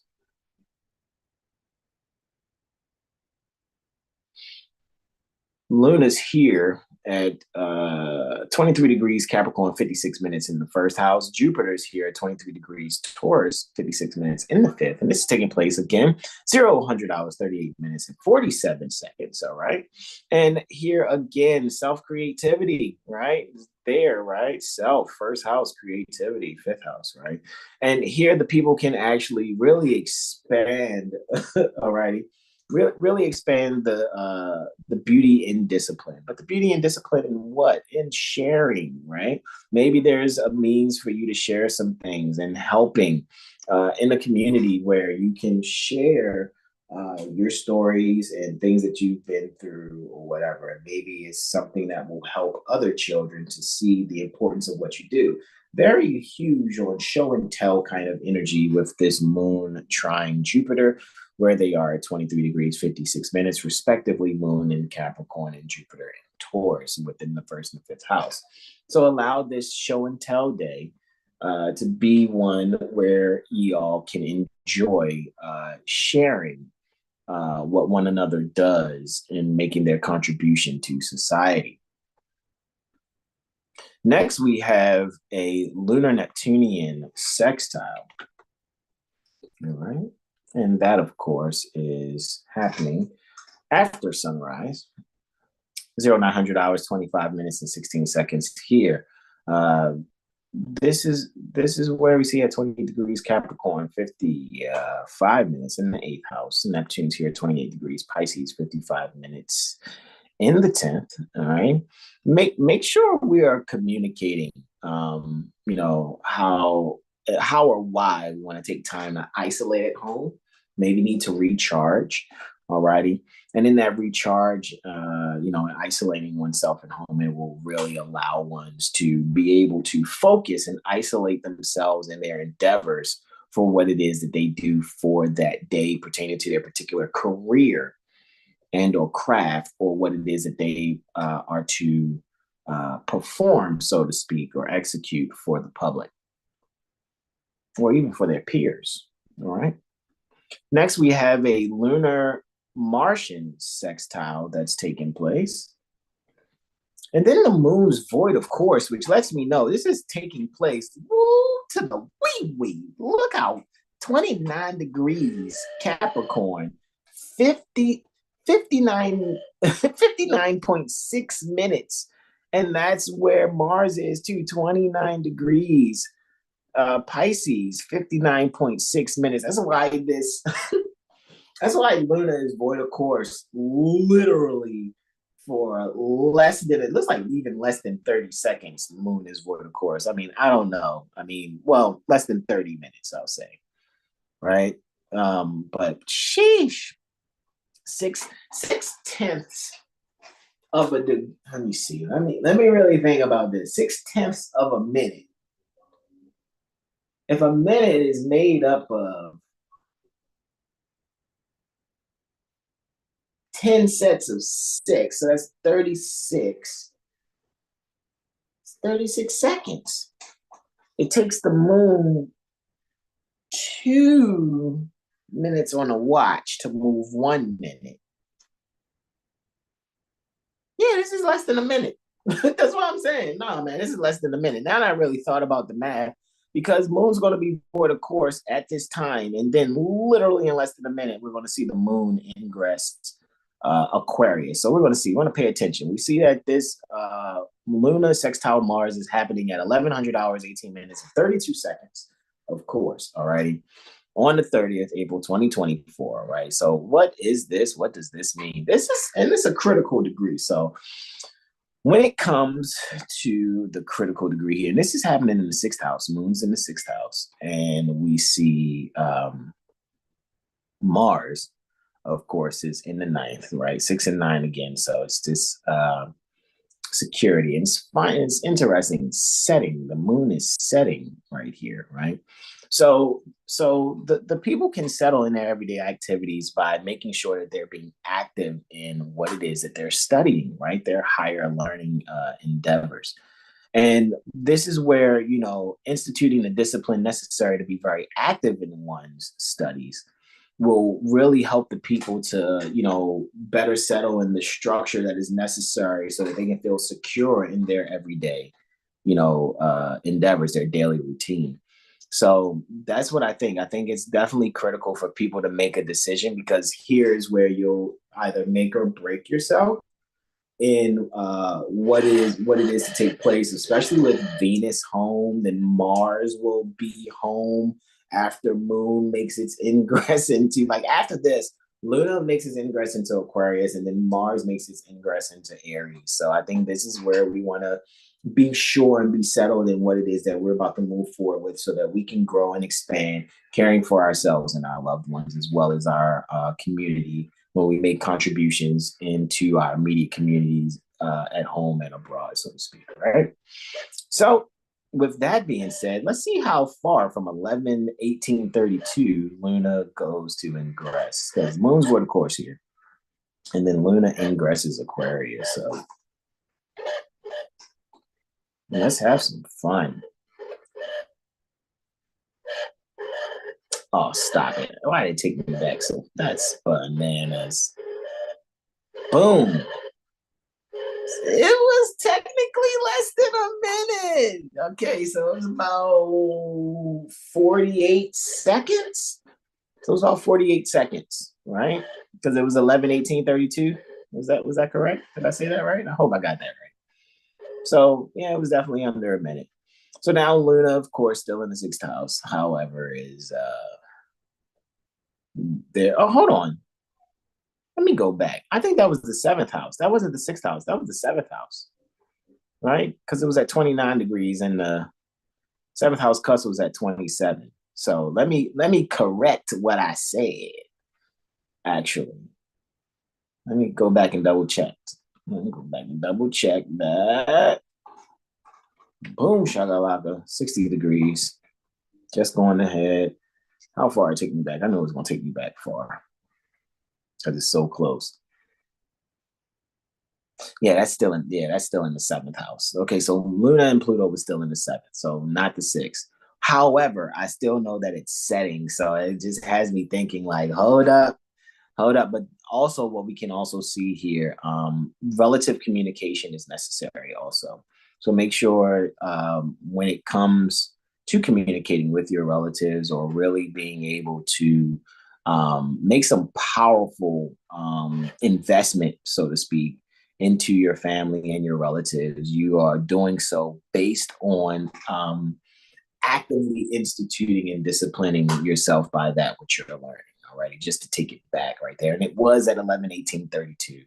And we know at 11/19/20 is when Luna is going to ingress Capricorn, ingress Aquarius, while Capricorn is still on the descendant. So it'll still be in the seventh house when that takes place. So let's continue on that. So yeah, just 48 seconds, later, Luna ingresses Aquarius. All right. Took me back. Oh, it's because it's so close. That's why. It's because it's so close. All right, 1100 hours, 19 minutes, 20 seconds in the seventh house, right? Before it's sunset. Before it's a moon set, pardon me. Before it's a moon set, right? Particularly a couple hours after sunrise, right? Almost about 5 hours after sunrise. But Luna here making it set while it's still there in the seventh house. Here, very, very interesting. And even though this is taking place, if I'm not mistaken, on a Tuesday, I think this is where the people will find the activities that is really happening with themselves and their loved ones. They're going to see some sudden changes that are taking place, especially, with how the seasons are, how weather is getting warmer in certain areas. I think here is where people are going to really recognize the importance of community, especially with their immediate loved ones. And I think even if people are planning family reunions at this time, or there's some type of family activities and coming together, I think here is where people will definitely recognize.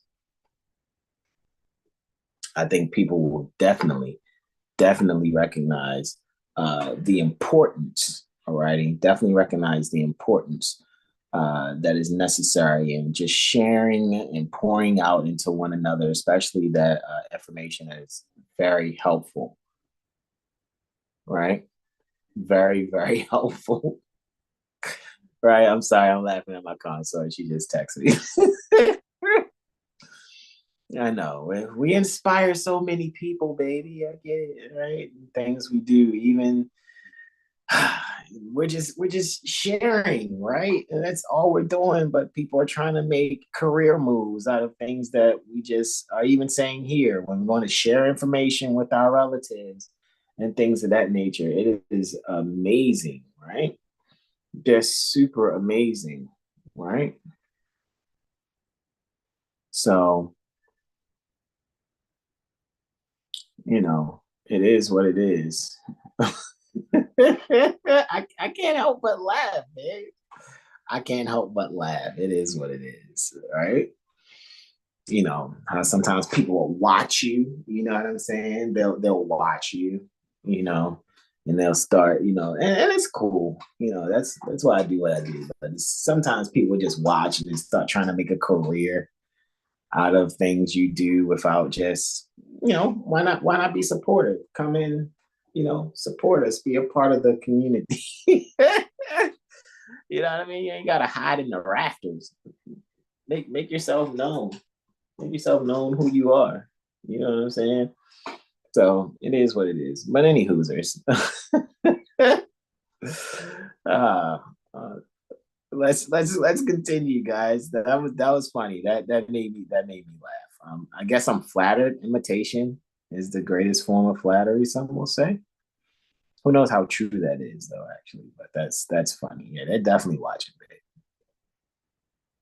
Shout out to those of you that watch, but are open and honest about linking with us and sharing what it is that we do and helping to bring energy our way. So and you're contributing to us so that we can do what we do. Because I'm telling you, there's going to come a time where more contributions will be able to come. You know what I mean? I'm really comprehending energy in a whole nother light, especially with going deep into some other studies these past few strongs.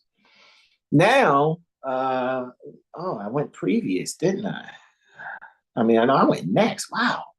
How far did that go? This is where I only wanted to be. 30th April 2024, right? At 1100 hours, 32 minutes, and 35 seconds. Mars ingressing Aries. In the ninth house. It is in the ninth house. Looky. Astro Cookie sharing its ingress with Saturn, right? Neptune and the North Node, right? That's what it's doing.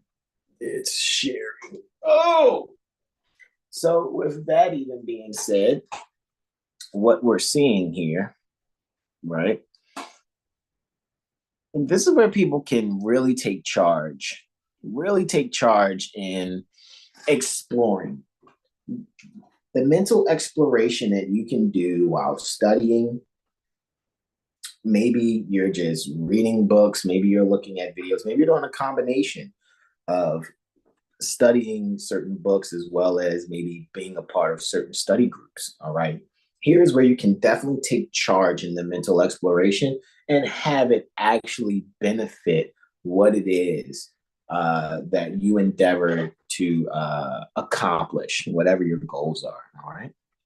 So Mars is home. Venus been home for about 1 degree, 26 minutes transit in Taurus. Look at that.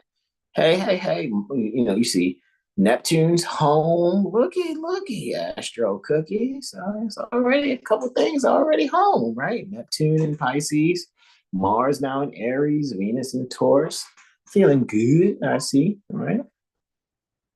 So with that being said, let's mosey right along, right? I know sidereally speaking, Saturn is technically in Aquarius in sidereal astrology, right? Feeling pretty good. But anywho, let's move it on forward, so to speak. So with that being said, Luna is next, and actually quartiling, squaring that is Venus. All right. So Luna square Venus is the next transit that we see here. All righty, happening about 1400 hours, 4 minutes and 4 seconds to be exact for the 30th April 2024. Luna's here at 1 degree. Aquarius, 34 minutes in the fifth house. Wow. Venus, 1 degree. Taurus, 34 minutes in the ninth. Is that correct? Is it in the it is in the ninth, right? Even though they're 5 houses away, it's still a square, nonetheless. All right. So because they're shadows, right, of each other, right? So to speak. Right? Contra antitia, so to speak, I think.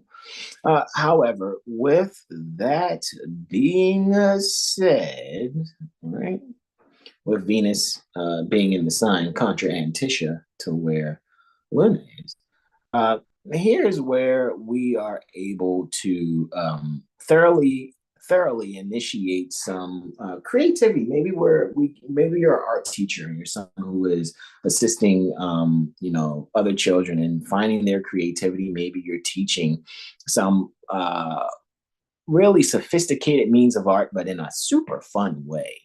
All righty. And what you can actually do here is really be proud of yourself and be sure of yourself, however, that you're able to share such an elaborate concept that may have taken you to really comprehend in college, but what you've been able to do is really boil it down in simplest terms to where you could probably even explain it to a 4 or 5 year old, but you may be one who is actually a teacher for someone that is junior high / middle school age, right?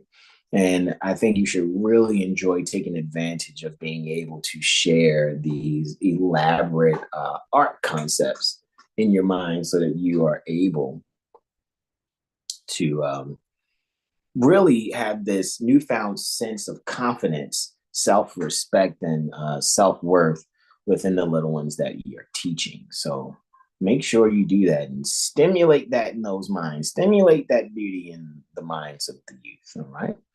Next, Luna is conjunct Pluto, right? It's a Lunar Plutonian conjunction that's taking place after that.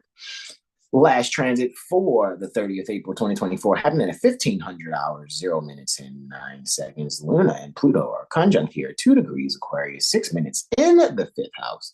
Of course, under the dispositorship of Saturn, who's doing this thing under the dispositorship of Jupiter, who's under the dispositorship of Venus, and she's under the dispositorship of Mars, which makes Jupiter and Venus and Mars and Saturn, right? It's funny. Both so-called malefics and both benefics are assisting in the dispositorship here for Pluto and Luna.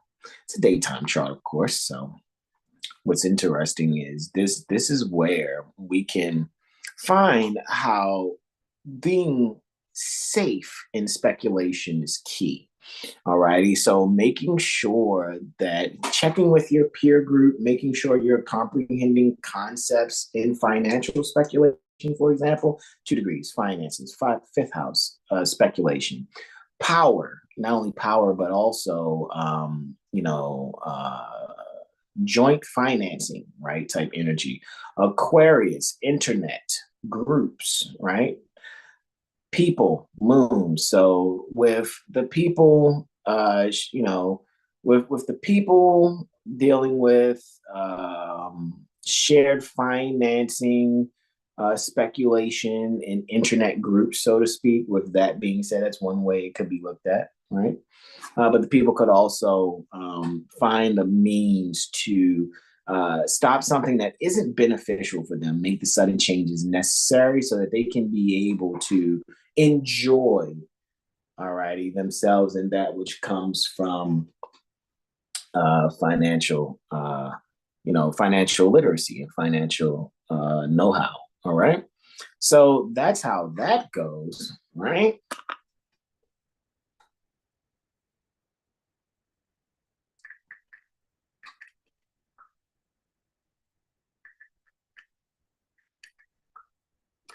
Just texting my baby.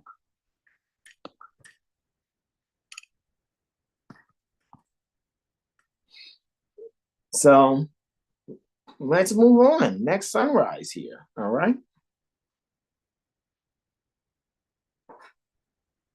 Here we go. Here we go. Here we go. Let's find the ascendant. Perfecto.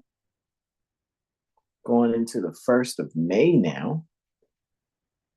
And that sunrise is taking place about 12 minutes after 0600 hours. 0600 hours, 11 minutes and 47 seconds to be exact.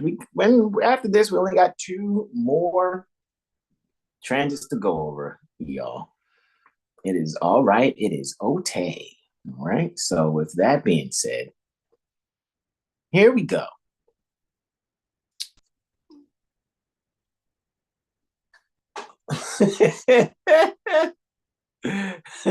Okay. Here we go. All right. So with that being said, right? Sun's at 11 degrees Taurus, 32 minutes. Still in architecture, right? Remember 10 to 12 degrees Taurus is architecture. So we still getting our build on, right? But we know 11 degrees is Aquarian degree. However, it's within the 12th degrees of dealing with a Piscean degree. So maybe this is a means of maybe somebody's thinking about going into so-called daycare, right? Oh, I want to do a business in daycare, or maybe someone is seeking to provide some form of balance for, mothers and fathers and their children, maybe providing a service in a way where it really is a community situation where mothers and fathers are able to, go about their endeavors and things of that nature, right?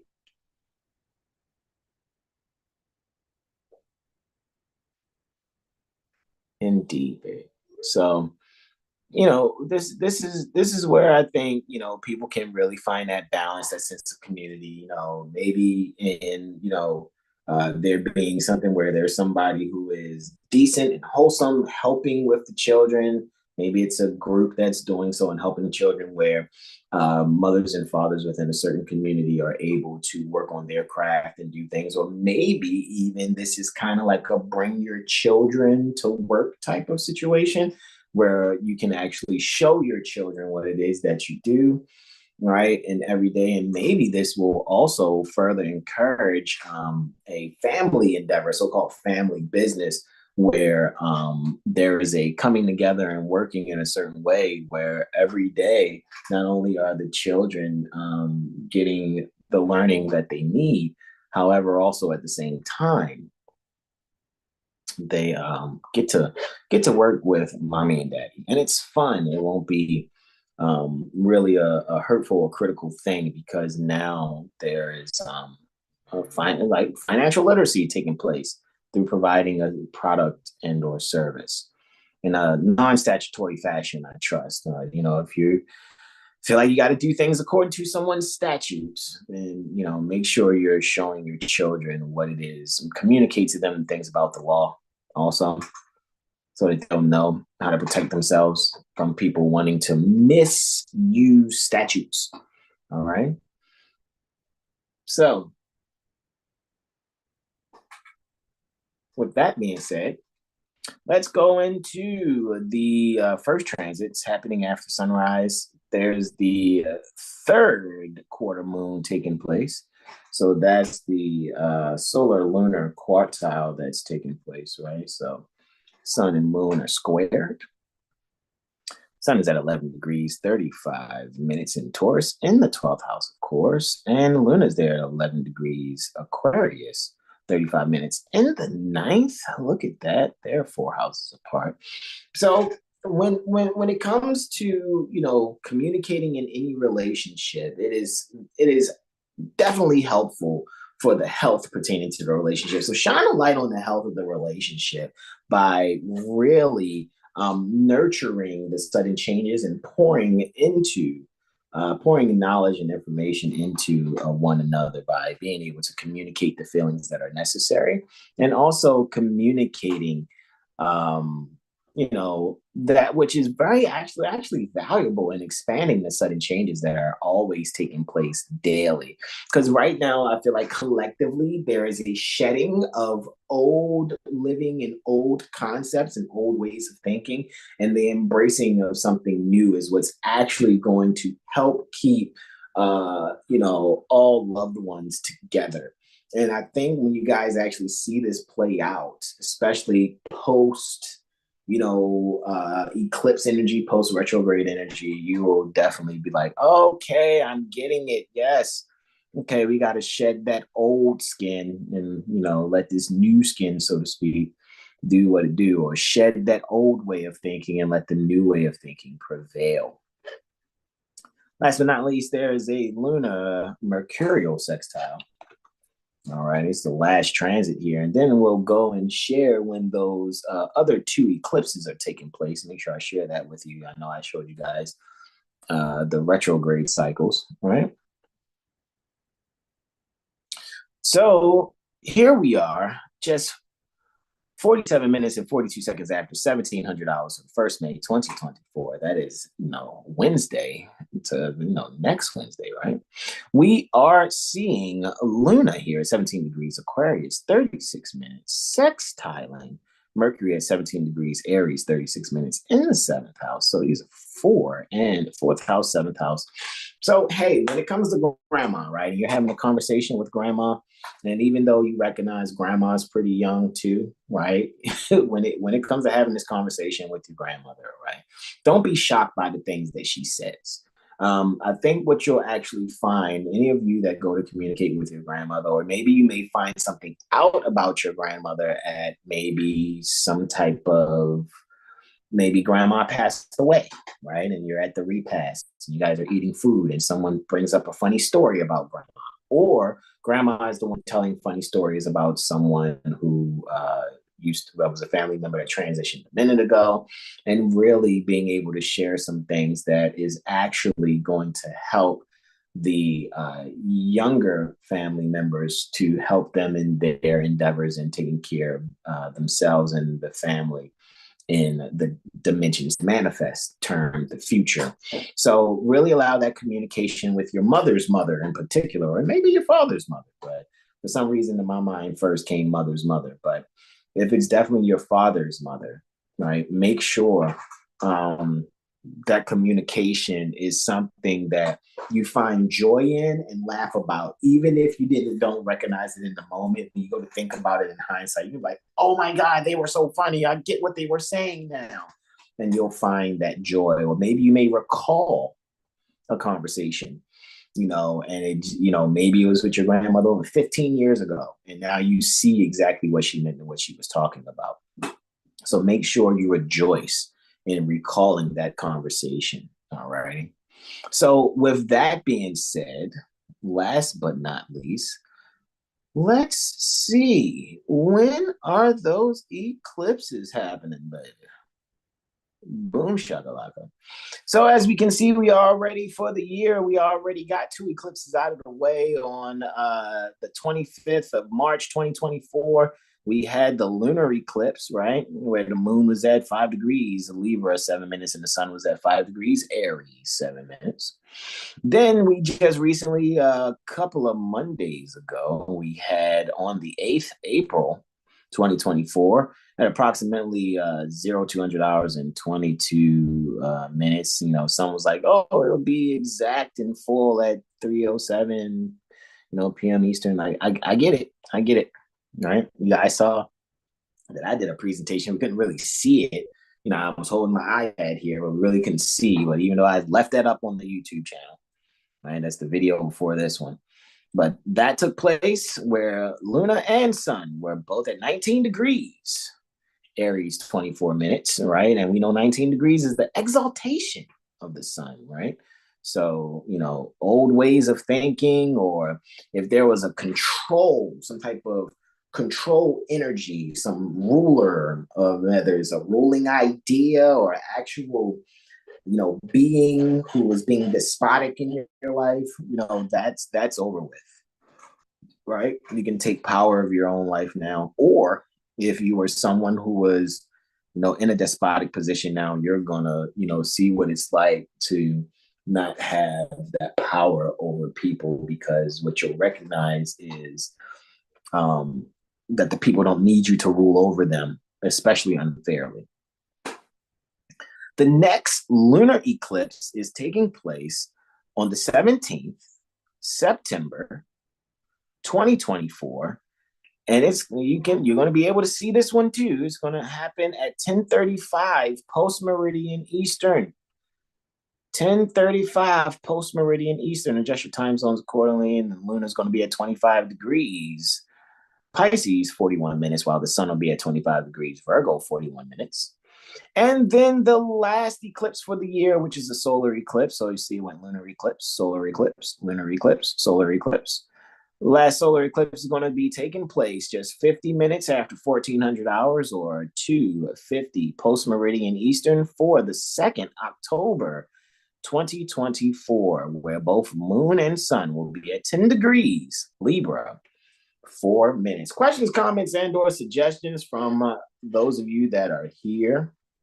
Let's see. Let me go back and monitor. All right.